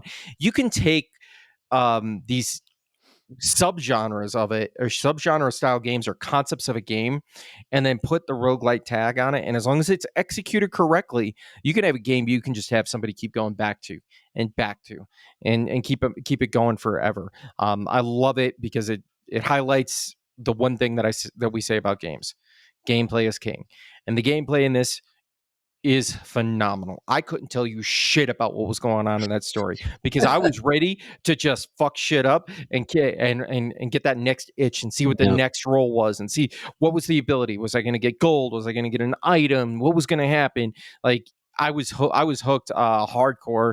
Like you said, the one thing we gotta mention, you did mention, is if you're going to play this, play co-op to get an achievement or two, to play with your friends and have a good time, but do not go for a platinum run in co-op. That's the one big weakness behind this game. I'd say the health is like 4 times the padding. The enemies are so much big, take up so much more damage. There's so much going on the screen with 2 characters, so you lose track of your character model at times. You take damage. It's really tough to go for a platinum run with co-op. Now, if you go by yourself and you get a couple of lucky runs, you can do it. And then, for those that may not know, if you are and you're not too, you can swallow your pride. They do have accessibility options, and I'm saying this in air quotes, where you can just, make yourself invincible if you want, or take a certain amount of reduced damage, increase your damage output, and it doesn't affect trophies. So I think that's really cool, personally, because you can customize the experience as you want. It should disable trophies. I know I know that would be your opinion. It should. I might have used it to do the final run to reset the world so I could then do the normal runs. Just a little bit. I don't. Yeah. Hey, you know what? None of your platinum doesn't count then. I mean, I still got it. Yeah. No. But yeah, this was a really fun game, dude. I enjoyed playing it. Caleb really nailed it with the characters we were going to enjoy and like playing. There's some of these elements, man, just, I don't want to spoil anything because mechanics are kind of a spoiler for this type of game, but it get out of fucking hand really fast. And then when you finally get that right combination of build and you get the right roll of equipment and abilities or whatever, it just, you feel so warm and fuzzy inside. Oh yeah. You get your fire, you get your water, you get your wind, your lightning, and then they start getting a little crazy with it, which is awesome because I thought they were just going to do the typical. I think there's 8 elements in the game. I thought they were just going to do the typical 8, but a lot of them are really interesting and really cool, related to the gameplay. So yeah, we won't spoil anything, but yeah, Dotemu made it or published it, I believe. It's double A and came out of nowhere. It's sitting at like in the 80s on OpenCritic, so it got really good reviews. Really fun to play. The soundtrack is awesome. I really enjoyed that soundtrack. There were a couple bangers in there, and yeah, just it's really solid title. I kind of, dude. Now that we have the platinum, right? Yeah. And it started clicking with me when I start going solo. I kind of want to do like maybe a run or two co-op and see how well we do now. Honestly, would you be up for that? I could be probably persuaded to do that. And I want to use the frog more. I used the frog once for a trophy and to just run through the game with all 4 characters. Dude, he is awesome. So I told you. Yeah, you start out with 2 characters. All 4 characters on the cover art. They're on. It's not a spoiler, but you start with 2 characters: the dwarf Carl and the night elf Galandra. But then the other 2 characters you have Cider and Braum. And Cider, dude, I kind of paid attention to her backstory. She's got a cool backstory. So she's like they call her a scarecrow puppet thing. And then you have Braum, which is a frog mage, and he like floats, and all very diverse play style with all 4 characters. So really fun game. If you want to check it out, I think it's $20. Like when we saw it at Caleb's, we were like, well, fuck, I'm buying that. And we both bought it and played it shortly after we got back. So, yeah, I want to say it's a $20 game. And being a side scroll and beat 'em up, there's definitely, how do I put this? So they definitely thought the design through. They didn't just say, hey, here's the word mesh we're going to put together with. And you really got to pay it to, like, you got to stop and think about it, because like it's not like just dodge, block, and whatever. Like you've got very specific types of dodges, and you got very specific types of parries, and it's not called a parry, but you've got these things in there, and you got to pay attention on the screen and know and be like, oh shit, I'm being hit with this. I need to do this type of move. I need to do this, all while managing your other types of resources. So it's really fun on that. I looked. So on Metacritic, this is sitting at an 87, and on OpenCritic, it's 86. Yeah, dude, that's huge. Anything in the 80s is awesome. Anything over 85 is stellar. Stellar, in my opinion. Yeah. With user scores in the 8.5 range. So this game, I would give it an 8. I would give it an 8 for sure. Yeah. I would have been in that same frame between an 80 and 85, somewhere in there. I just do the 10-point system. I don't need the fucking 100-point system where you have and just 10-point system. One solid number, whatever. Yeah, it's a great 8. So it's not a solid 8. This is a great 8. That's why I like to break it down, because Hell Is Us is a 7. If I tell you a game is a 7, you kind of go, ugh. Hell Is Us is a very solid 7. 7 is passable. 7 is passable. 7's a good game. It's not a great game. It's passable, though. Yeah. But point is, at the end of the day, there were a couple of things that I didn't, and I'll go back and play with you, man. I'll be happy. But there's a couple of things that I found a little wonky. Hitboxes were a little weird. There was a couple of technical bugs. I don't know if you noticed this, but I thought it was my headset at first when we were playing last time. I did have an audio bug once. Okay. I thought it was my headphones, so I kept unplugging my headphones and plugging them back in, and then I would reset the audio on my PlayStation to the TV and then back to headphones, and it would clear itself for a few minutes. And then I played solo and heard it and went, oh, it's the crackling isn't my fucking headset. It's the goddamn game. Yep. I actually bumped the sound effects down a little bit. Okay. I'll have to keep that in mind. Yeah, the audio balancing needed a little bit of work, but fun game overall. Yeah, overall, definitely. Let's see. Anything else about Absolum? Because if not, you're playing about another game I really want to hear about your thoughts on, man. Yeah, before I get into that, I'll go into my 2 games, and then you can finish it up with the games you're playing. But I platinum Skate Story. That was fun. Yeah. Skate Story again is you're in hell and you get a contract by the devil to eat the moon because you're a hungry demon that wants to sleep and you don't want any light and you're made of glass. So game's a trip. The ending was cool, very artistic. I went for the platinum, and very, very rare platinum, because you have to do 10,000 tricks. To put it in perspective, the whole run for the story, you get about maybe 2,000 tricks if you're doing tricks constantly. So for the platinum, you have to just stand and you have to just skate and do tricks constantly. And you have to do about 3.5 hours of this. And I did, because I got so far, and this was the last fucking trophy before the platinum, where I was just like, I got to do it. I got to do it. So thankfully, my headset I use can do concurrent Bluetooth. And I basically just threw on an LSM podcast, Last Stand Media, shout out to them.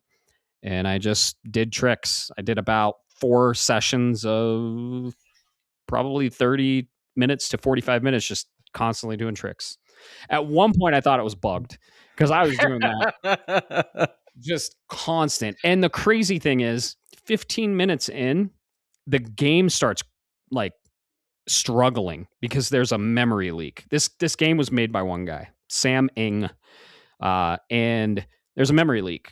And if you get a high enough combo, every time it saves, it starts freezing, and it gets worse and worse and worse and worse. And like 15 minutes in, after a couple freezes, it'll freeze for like 30 seconds saving. So you have to you have to make sure it saves, go back to main menu, quit out of the game, and relaunch the game. I did this about 15 times. Oh, that's rough, man. Per session. Oh, I would have given up. I salute your persistence there, my friend. Yeah, it's something. Yeah, persistence. I don't know. We call it something else, but I was one trophy away from the platinum, and I was like, I just have to. So randomly, I would just fire it up and do some tricks. I did like 250 tricks, and then I'd go to Absolum or something. So, I did that for Devil May Cry, like collecting the 10,000 orbs or whatever. If you have a trophy, just do it in bite-sized chunks. Do 45 minutes here and there, whatever. Or don't care about trophies and don't be a complete insane person like I am. But I did get that platinum. It is a very rare platinum. I think it's sitting at like 0.4. So because of that trophy, the 10,000 tricks trophy. So yeah, I popped get a score of 100,000 for a trick string. And I was like, that's like one of the hardest. And I was like, well, I did that. And now this is it's an easy, but it takes a lot of time. And I was just willing to do it. So you could say I'm chasing platinums because I got 3 platinums this month. So, yeah. We know. Oh yeah. Our other one. I was like, what is the other one? We got Remnant this month. Yep. And it's funny. We went from roguelike to roguelike, which I usually deviate genres, but it was different enough. Yeah, that's what I love about the genre, man. Go play Balatro now. Oh, dude. No. I'm saving my next roguelike for Hades 2. I don't blame you. Can't wait. Don't blame you. Good choice. Yep. But the next game I picked up, finally, one you've been stressing that I play, Shinobi, Art of Vengeance. I've been very excited for this game. I got the physical copy from Limited Run. I've had it on my shelf for a while. I let you borrow it, and then you had it, and you actually got it, and then you had 2 copies, and I was like, well, give me it back. I want to play it. So finally started that. Holy shit. Art style in this game's awesome. Gameplay is amazing. Gameplay kind of reminds me of a more intense, speedier Guacamelee. Oh yeah, that I could see that. I never played Guacamelee, but I know what you're referring to. I know. Oh, that's a Metroidvania, and Guacamelee 2 is phenomenal. Both of them are phenomenal. I never played any Shinobi before this. There were this and Ninja Gaiden Ragebound came out around the same time. This got better reviews. That's not the reason I played it. I love the art style of this. I played the demo on Switch, just looked and ran terrible. I just wanted to get a feel of how the game felt, and I loved it. And I was very excited to play this. It looks gorgeous, runs gorgeous, 60 frames locked on PS5, no problems there. And I gotta say, man, I'm having a blast. The music is hitting, the gameplay super fun. I'm not great at it, but I'm sure it'll click at some point. And yeah, love the story. I'm vibing with the story, and got a really cool main character. I love it. What do you think of that? His name's Joe Musashi. He's part of the Oboro clan, and from what I know, it has bones and the feel of older Shinobi games. So yeah, I'm enjoying it very much. I'm probably going to play that. I'd be down to do Absolum run tonight if you wanted to, like one Absolum run, just to see how we do. But I'll probably play that after this, or maybe after our Absolum run. And I'm excited, man. The level design, awesome. The Metroidvania elements. It's not marking everything on the map, and I wish I had map markers. I'm just saying. It does. If you're paying attention, it does. It doesn't. Trust me. Maybe I'm missing something, but there's a couple. We'll chat of afterwards. There's a couple of things that I want to help you out with. Okay, cool. Yeah, I'm streaming this. We stream Absolum. I'm streaming this on twitch.tv/NeoCharge, my personal channel. So check it out if you're interested in it. And I'd say it says I'm 40% through the game, and I've probably played, I don't know, maybe 4 hours. So it's a quick romp. I will not be going for the platinum. I will not. Anytime I see get S rank on all levels, I'm like, nope, checked out. Or any speed run, I usually check out on. I'll do my darndest to get as many trophies as I can. I love the metagame of the trophies. My focus right now is just getting through the game and having fun with it. And then I'll look at the trophy cleanup later. But other than that, man, it's a fast-paced, high-octane Metroidvania action game, and I love it. It's so fun, and just the animations, the build crafting, super fun. Really, really well done. Sega made this, so. Yep, and their branding's on there. I'm assuming you got to what I'm talking about. Okay. Yeah, I hit a level. No spoilers, but I hit a level that I was like, "Whoa, that's interesting." And dude, the music in this level hits. So I knew this was going to be your game. I'm glad you're glad you're enjoying it. Yes, I'm excited to see if you get through some of the platforming optional challenges, shall we say. I will definitely be doing the optional platforming stuff. If I can do the Path of Pain in the original Hollow Knight, I could do anything. And I platinum Prince of Persia too. So did you platinum Prince of Persia? Prince of Persia doesn't hold a candle to Shinobi. But you didn't play the Path of Pain in the original Hollow Knight, which is usually one of the hardest platforming challenges in the community. It's like community. They all agree that like it's one of the hardest platform challenges ever. That and Ukulele Impossible Lair is really fucking hard too, which I have platinum on that too. Yeah, that one's really rough. If you can do Ukulele, I haven't played that or Hollow Knight, but I know the reference you're talking about for Ukulele. If you can do that, you'll be fine in Shinobi. You can get through Shinobi. So, but it is definitely like it sits in that. I don't know where it sits at on the Path of Pain, but I can tell you that the Prince of Persia. Their only problem I had was that final one, and you know what I'm talking about. Shinobi, there was a couple of them. I was like, "What the fuck?" I know I got that. Did you do the DLC ones in Prince of Persia though? Oh, they did DLCs? Oh, yeah, the Mask of Darkness. Oh, I don't do DLCs normally. It was free. If I remember correctly. I think either free or $10. There was one that just made everything in the original game look like easy. It was a bad one. But yeah, if you don't know the Path of Pain, for our listeners, if you don't know what I'm talking about, just Google it. Just throw in YouTube Hollow Knight Path of Pain and watch that shit. Oh, I guarantee you they'll make it look easy, but just go try it if you're curious. And oh my god, that platforming is insane.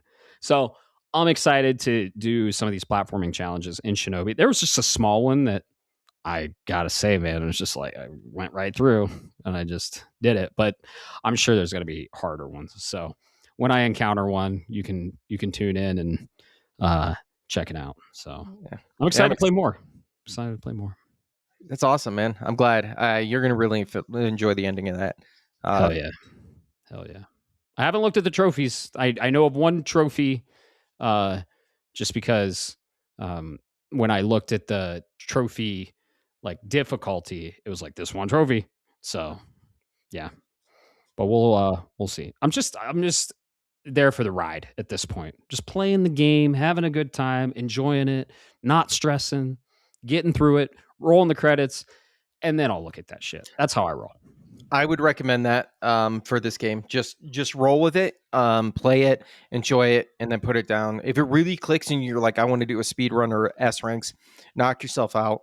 I just saw it and realized I love the game, but I was like, I don't know if I want to dedicate the time it's going to take to master these individual levels. Right. I don't think we're connecting on that level because it's like, all right, I really like you, but I don't want to hate you by the end of this. Yeah, exactly. Right. Yeah, a trophy hunt can sour the experience for sure.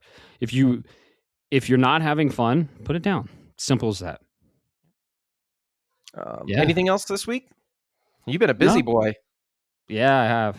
Playing a lot of Absolum, platinum that, and yeah, Shinobi, and then what's next? I don't know. I do want to play that Liza P DLC. I'm not gonna lie. That's a tough one, man. All right, that's it. You're gonna go from hard game to hard game to hard game. You're on a masochist streak then if you do that. Maybe I'll go back and clean up Sword of the Sea. Maybe I'll do that. That's a good one. That's a good one. It's a good one. Palate cleanser. So yeah. Before Dragon Quest 7 hits February 5th. Can't wait. Or as a warm up, if you want. Chained Echoes has a DLC. Just throwing it out there. That's true. It's true.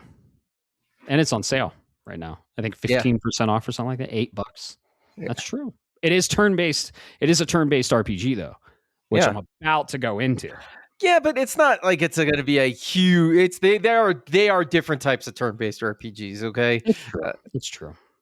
Maybe Sword of the Sea. Actually, that sounds good. That'd be a good palate cleanser. Yeah, that's a good comfy game, cozy game. That's what you need. Sword of the Sea is definitely cozy, and it hits that snowboarding itch. Ooh, good point. Yeah, my snowboard literally has a sword on it, so I'm literally playing Sword of the Sea when I snowboard. I have a sword. Awesome. I have a sword board. So, yeah, and it's Norse inspired. I found this thing used in great condition at the local ski shop, and I was like, I want that one. And he's like, well, how tall are you? And okay, this is the height you need. Oh, this is the height of the snowboard. This is your perfect size. And I was like, oh, it's meant to be. I'll take it. Hell yeah, dude. Yeah. It was very serendipitous. Like have you ever had the experience where you feel like you're in the right place at the right time and you're supposed to be doing this? Nope, never in my life. Yeah. it was that experience then, and I was like, well, I gotta buy it now. So yeah, that's awesome, man. Yep. Yeah. How about you, man? You've been playing a lot. Definitely crunched. So let's get the stuff out of the way. We crunched Absolum together. Finished that platinum. Streamed it too. So streamed it too. Streamed all of it. Been jumping in and checking out League's latest season. I don't know if I'm going to be here for it, man. I'm like, they made some changes, and I'm like, I think this might be the time. Like, it's a lot of good stuff, but I think this is getting to the point where it's going from when I originally played the game, it was very simple, very straightforward. There was jank to it, but you loved it. Kind of like a Bethesda game. There's jank and you love it and you know it. Now they're getting so hyper focused and there's so much going on. I'm like, it doesn't feel the same. So I'm probably checked out on that, which is why I'm like, ooh, Marathon, you're calling my name, right? Arc Raiders, you're calling my name. I need another live service fix to play in the background. But speaking of streaming, I went ahead and did another run of Mega Man X over at our Shapes of Gaming Twitch channel. Twitch.tv/Shapes of Gaming. Yeah. So I started this up Saturday. And thank you first and foremost to everybody that showed up and tuned in. This game, as people and listeners know, this is in my top 3 games of all time. The music on this is just gorgeous. I already had the platinum, or not the platinum, because I played the Mega Man X Collection Volume 1 version. I had all of the trophies for Mega Man X already done. So for me, it was just doing it for the sake of having fun. Love of the game. The love of the game. This game still rocks. I love this game so much. It was awesome being able to do this again after a couple of years. It's funny because there are some things, and I don't want to spoil too much, but like one of the final fight, the boss has a weakness, or there would be another robot master that has a weakness, and I wouldn't use the weakness against him because as a kid, and this is not like trying to flex, this is just story of how I play this game or how much I played it, is I understood the boss pattern so much that I learned to just beat him with the X Buster instead of using the weakness because I was a kid and didn't quite understand that stuff. So it was definitely fun. Definitely go. I will say the good part of this is I'm probably going to end up doing X2 through X4 and finishing the Legacy Collection and getting the platinum. It's just going to be over time. Yeah. I'm not going to do it in the next 2 months or something like that. We've got a lot going on, but when there's downtime and I've got a couple hours to kill, because this run took me like 2 hours to between 2 and Impressive. 2.5. I think I'll go through and do some more. Yep. Old Spark Mandrill. Oh, I love that. I love that one. That and Storm Eagle are some of my favorite tracks because we recently saw him. We're going to see him again. Bit Brigade. They did Mega Man X. They do a complete whole playthrough of Mega Man X, and they perform the music live on stage. This literally happened at MagFest. So I just saw Mega Man X be played from front to back, and we're going to go see him again. When is it, like April or something? Yeah. I think I want to say it's April or May. In the springs. Yeah, here in the springs. It's going to be a nice little night. I'm all for it, dude. But you're right. Spark Mandrill, Storm Eagle is such a great one. I like Chill Penguin personally. I think I just grew up with that level. That's the first level you start with. So short of the prologue. So that's always the one that's in my head constantly. But yeah, definitely call back on there. I like how they went from mans, so like Metal Man and Cut Man, to animals. That's super cool. So yeah, and they continue that theme through the X series. So really cool. X4 Blizzard Wolfgang. They do that. You're right. That's what I kind of like. Is X felt like an evolution of Mega Man. It wasn't just a continuate or like, oh, we're gonna just repackage it and start something new with something. They really evolved the series as a whole, from everything from the boss designs to story to mechanically. Original Mega Man is very jumpy. It's very platformy, and then Mega Man X kind of comes in and it's more fast paced. I appreciate that wholly. That's why I've always been a fan of X over the classics. I love the original Mega Man. I love the original Blue Bomber. But at the end of the day, X was a great evolution. And then they continued that into the Z series, which I thought was really cool, and the Battle Network and the Legends and everything else that goes with it. Capcom, I know you're giving me Mega Man next year, and I will be forever grateful that we're going to get 12. But please, can you continue the other series, please? Yeah. What, XX? Or no, X8? Well, no, 8. It would be X9, right? Yeah. So 7 and 8, I haven't heard great things about them. Well, yeah.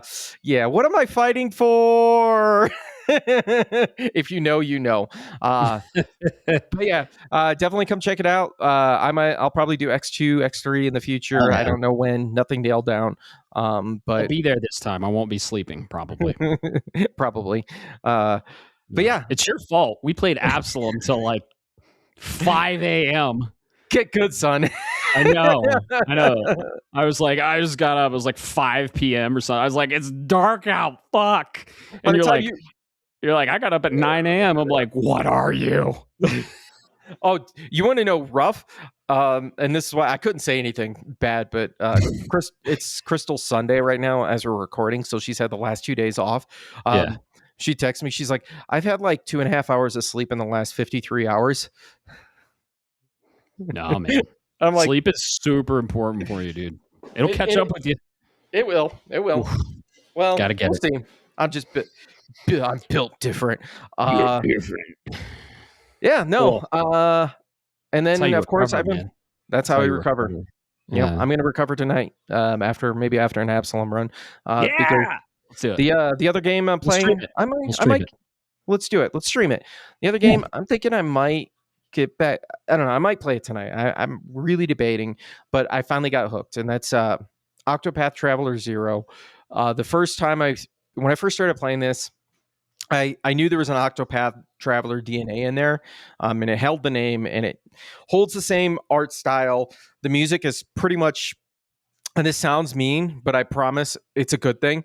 The music is almost cut and paste. There's some variations of the other stuff, but and what I mean by this is Final Fantasy. If I say Final Fantasy fanfare, everybody knows what I mean, right? Well, that same Yep. type of stuff is copied and pasted over from the other series. I will say this game is, there was a certain point where I was like, I don't know if this is really feeling it, and then something clicked, and I'm really enjoying what they're doing here. The party members, I don't know the total number, and I don't want to be too spoilerly, but I will say this game is quickly becoming a bypassing Final Fantasy VI and become a Chrono Cross with the number of party members you can have. Oh, okay. Because it's really getting wild, but that's good because it creates a really customizable experience. The town building mechanic, kind of, it's not something that people are going to be really into. If you don't like town building, you're not going to like it. But if you like town building, you may actually like this. I do not. I don't hate it as much as I thought I would, or rather dislike as much as I thought I would. Um, there's a little bit, a couple of pieces that I'm like, really, it's not paced as well as I would like, in terms of, in order to do the next story beat of restoring, because what you're doing is you're restoring your town that you started in, and it's like, okay, there's story beats attached to that's attached to the main quest line, in the quest logs, but the quest log is like the main storyline stuff is really well paced. It's really well done. And then this is kind of there, and it's like, all right, well, hey, we really didn't have anything in between this point and this point in the story. This is a good time to inject a side quest. Why do we need to create a side quest when we already have the town building mechanic here? Go do this. And it feels a little weird in that regard.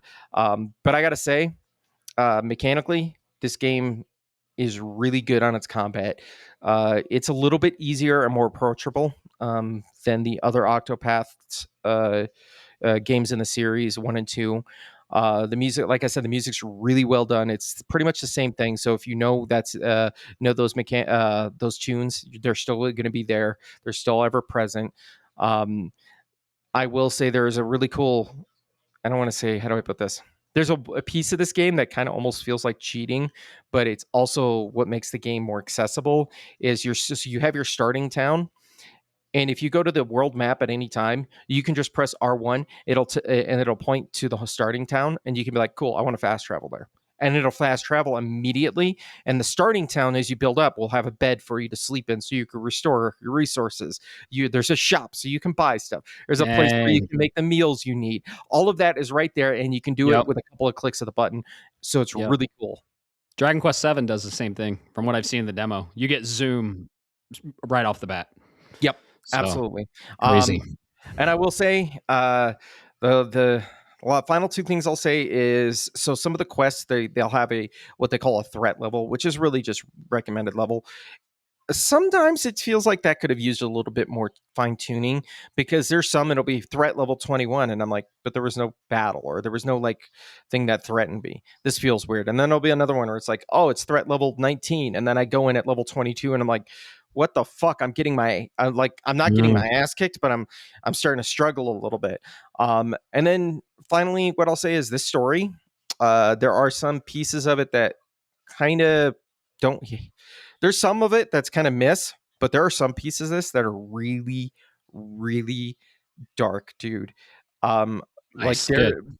there is, and I'll tell you offline because I don't want to spoil it. But there's Okay. one particular thread line with a boss that I was like, oh my god, they really went there. Like they Nice. legit went there. And if this had been in a fully 3D environmental type game, you think? Let's just put it this way: you think Claire went dark? You don't know shit yet. Damn. I love Uh, when stories go dark. We don't live in a fucking world of sunshine and rainbows. Get into yeah. that dark shit. Oh yeah, this one's really good in that regard. Yeah. So I appreciate that. And then the last thing is, and this is just a little funny thing, is the so as I finished a main story beat, you're getting cutscenes. This is the one thing that I don't like about their story pacing is you'll move like 10 seconds and go into a building, and then they give you 3 minutes of a cutscene, which kind of sucks because it breaks up the pacing, and you're like, whatever. But there was one scene where they're showing a kingdom that you're going to, and they're in the big king's chamber where the king's sitting at his chair, and there's this character, and you can hear in the music, you're like, oh, these are bad guys, like based on the tones of the music, and this little character starts walking up, and I look and I go, that looks all you can see is his backside, and I go, that guy's a fucking Kefka, ain't he? Like immediately I was like, that's a Kefka. Nice. And it turns around and it tells him his name, and they call him the name and then his title, which is Court Jester. I was like, you motherfuckers. So Wow. Square went and called back to called back to their own game. And he is absolutely a bad guy. He is absolutely an asshole. So it is 100% Kefka without calling him Kefka. So excellent. Okay. Excellent for you Final Fantasy VI fans. Nice. Very cool. Dude, Dancing Mad. Oh, yeah. That track. Yes. 6. But yeah, I've heard it. What's that? I've heard Dancing Mad. Oh yeah, you've heard it, but have you really heard it? Not yet. But I'm happy to hear they're nailing it with the villain in this game. It sounds great. Yeah, villains, should I say? Villains. Okay. Yeah. Yeah. Well, I'll get more in depth for you afterwards because I don't want to spoil for anybody that's playing this. But this game is. If I were to play an Octopath, I'd probably play 2. Yes, I would, and that'll be my final thought. I think my opinion may change as I play this game. It's going to take me a while because it's a very beefy game. So this might be the last time that I really talk about it in extent. I'll give you final thoughts, but right now where I'm at, definitely, if you're interested in Octopath, go play Octopath Traveler 2. It's probably on sale, and it is a so from a mechanical battle and difficulty standpoint, it's a little bit harder than 0, but it's more digestible as an overall package. Too. And it's on PS4 with a PS5 upgrade, I believe. Oh, PS5. Okay, cool. It originally launched on. It was a launch exclusive for Switch. So, my question. Why is it still called Octopath when you're like 15 characters deep? That's the part I don't understand why they did that, because that was the point of Octopath, was you had 8 people that kind of like came together in this story. So I think they just kind of were like, well, the way I've been equating it is it's a Xenoblade Chronicles X. Okay. So Xenoblade Chronicles, Xenoblade Chronicles X is Xenoblade Chronicles in name, but when you compare it to 1, 2, and 3, the core of the series, it's not the same. Gotcha. Okay. Gotcha. Interesting. All right. Yeah, dude, the names of these fucking games, Triangle Strategy, Octopath Traveler, they really got to work on these names. Come on, guys. No. No, they don't. And Triangle Strategy is a game that's I've had my eye on it, but it just passed me at a bad time. Well, now you have Tactics, so. Oh, I didn't mean to open that wound. Oh, there's so many, too many fucking games. And on that note, I'm gonna go play some. What's next for you, though? Are you gonna dive into Chronos finally? You got to stream that shit. If I do get into Chronos, I will stream it. Oh, yeah. I I have to figure it out. Like, I got to figure out what I'm going to do because Octopath is going to be continuously be playing, and I can manage 2 games at once, even Yeah. 3 in some cases, Ooh. but they got to be different. Yeah. And they've got to be different beats and feels. Like, there's got to be one that I can get into and get out in 20 minutes. There's got to be one that I'm going to play long term. There's another one that fits in between. And I think Chronos might be a good side, second side of the coin compared to the extensive RPG that is Octopath, particularly since I want to play 7, but I've already played 7. I played 7 15 years ago when it was on the DS. So Dragon Quest 7, that is. So Right. I'll be excited to hear what you have to say because I'd like to play Chronos and then maybe get into Ghost or Ninja Gaiden 4 or who knows, by the time I'm done with those, 007 First Light will be here. Right. Well, Resident Evil. Don't or forget Resident about that Evil one. or Neo. Yeah. 007 First Light is May. So it got pushed. And before that, we have Neo and Resident Evil 9 Requiem, which is end of February. So that's going to be your next launch title. Well, Neo might be your next launch. Neo 3 might be your next launch title. So maybe I'd like to. It's so tough. Yeah, we're kind of in a lull right now, which is nice. Like, usually December, January is pretty quiet with video game releases because it's the holidays. It's the first of the fiscal year, and it's kind of cool to have like a catch up period because I'm catching up on Shinobi. Shinobi was one of the games I wanted to play in 2025, and I'm finally getting to play it in our catch up period. But after February, it's gonna be boom, boom, boom, boom, boom because we got Neo 3, Dragon Quest 7, Resident Evil Requiem, Saros. The list goes on, right? And Saros is the one game that I have pre-ordered right now. Okay. Yeah. Absolutely 100% pre-ordered. Day one, I'll be there. Yep. It's a roguelite. It is a spiritual successor to Returnal, which was a fucking phenomenal game. So this is 100%. I'm on board day one. Day one. I'm super excited for Saros. One of my most anticipated of 2026. Actually, huge fan of Returnal. Another one I'm very excited for mid-March. Not a lot of people are talking about it, but I hope it does well, and I'm probably going to pick it up. Replaced. Yeah, I forget about that one. Pixel art cyberpunk 2D side scroller. Beat 'em up. Yes, fucking please. I agree. And those are only the games we have confirmed dates for. Because the second Halo comes, I'm in. Yep. Today, we got a Xbox event, the Developer Direct. We know of 3 games. There's 1/4 hidden one. Might be a shadow drop. Who knows? And these other 3 games they're talking about don't have release dates. So they could come out sometime soon. We're going to hear, dude, Beast of Reincarnation. Super excited for that. One of my drafts I picked up. Game Freak making a game other than Pokemon. Fuck yeah. And then we got Fable. We're going to hear more about that. We got to get a fucking release date, right? If you're hearing this, it might have already happened because this is probably going to go live 11-12 p.m. on Thursday. And I think the event is at 11 a.m. So great event, right? Holy shit. Did you hear? We got a release date for Fable. We got Dragon Quest 12 Flames of Fate. What? Oh, that would be great. But you're right, dude. We got Halo, Control, Adventures of Elliot, Tomb Raider, Wolverine, and then my personal one that I'm excited for, Vampire Crawlers. Like, that's just the stuff that's in 2026 and we don't have a date for. Oh, yeah. Onimusha. Exodus. I'm excited for Exodus. Valor Mortis. Bloodstain, The Scarlet Engagement. Jurassic Park Survival.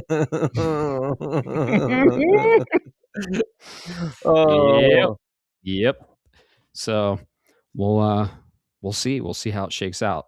Either way, it's going to be an incredible year for video games. I'm always excited that there's too much to play. I'd rather have too much to play than too little. Yeah. And for the last fucking 10 years, we haven't had too little to play. I don't know what you guys are talking about. There's so many games for everyone, and we have plenty of games to play. So on that note, what do you say we play some video games and get the fuck out of here? I agree, sir. Let's do this. Excellent. Well, thanks everyone so much for listening. Hopefully you saw us on video. You saw our beautiful faces. And if it didn't work out, oh well, you're listening to our beautiful voices. And keep the conversation going. Hit us up on Discord and have fun gaming and talk about it. Peace.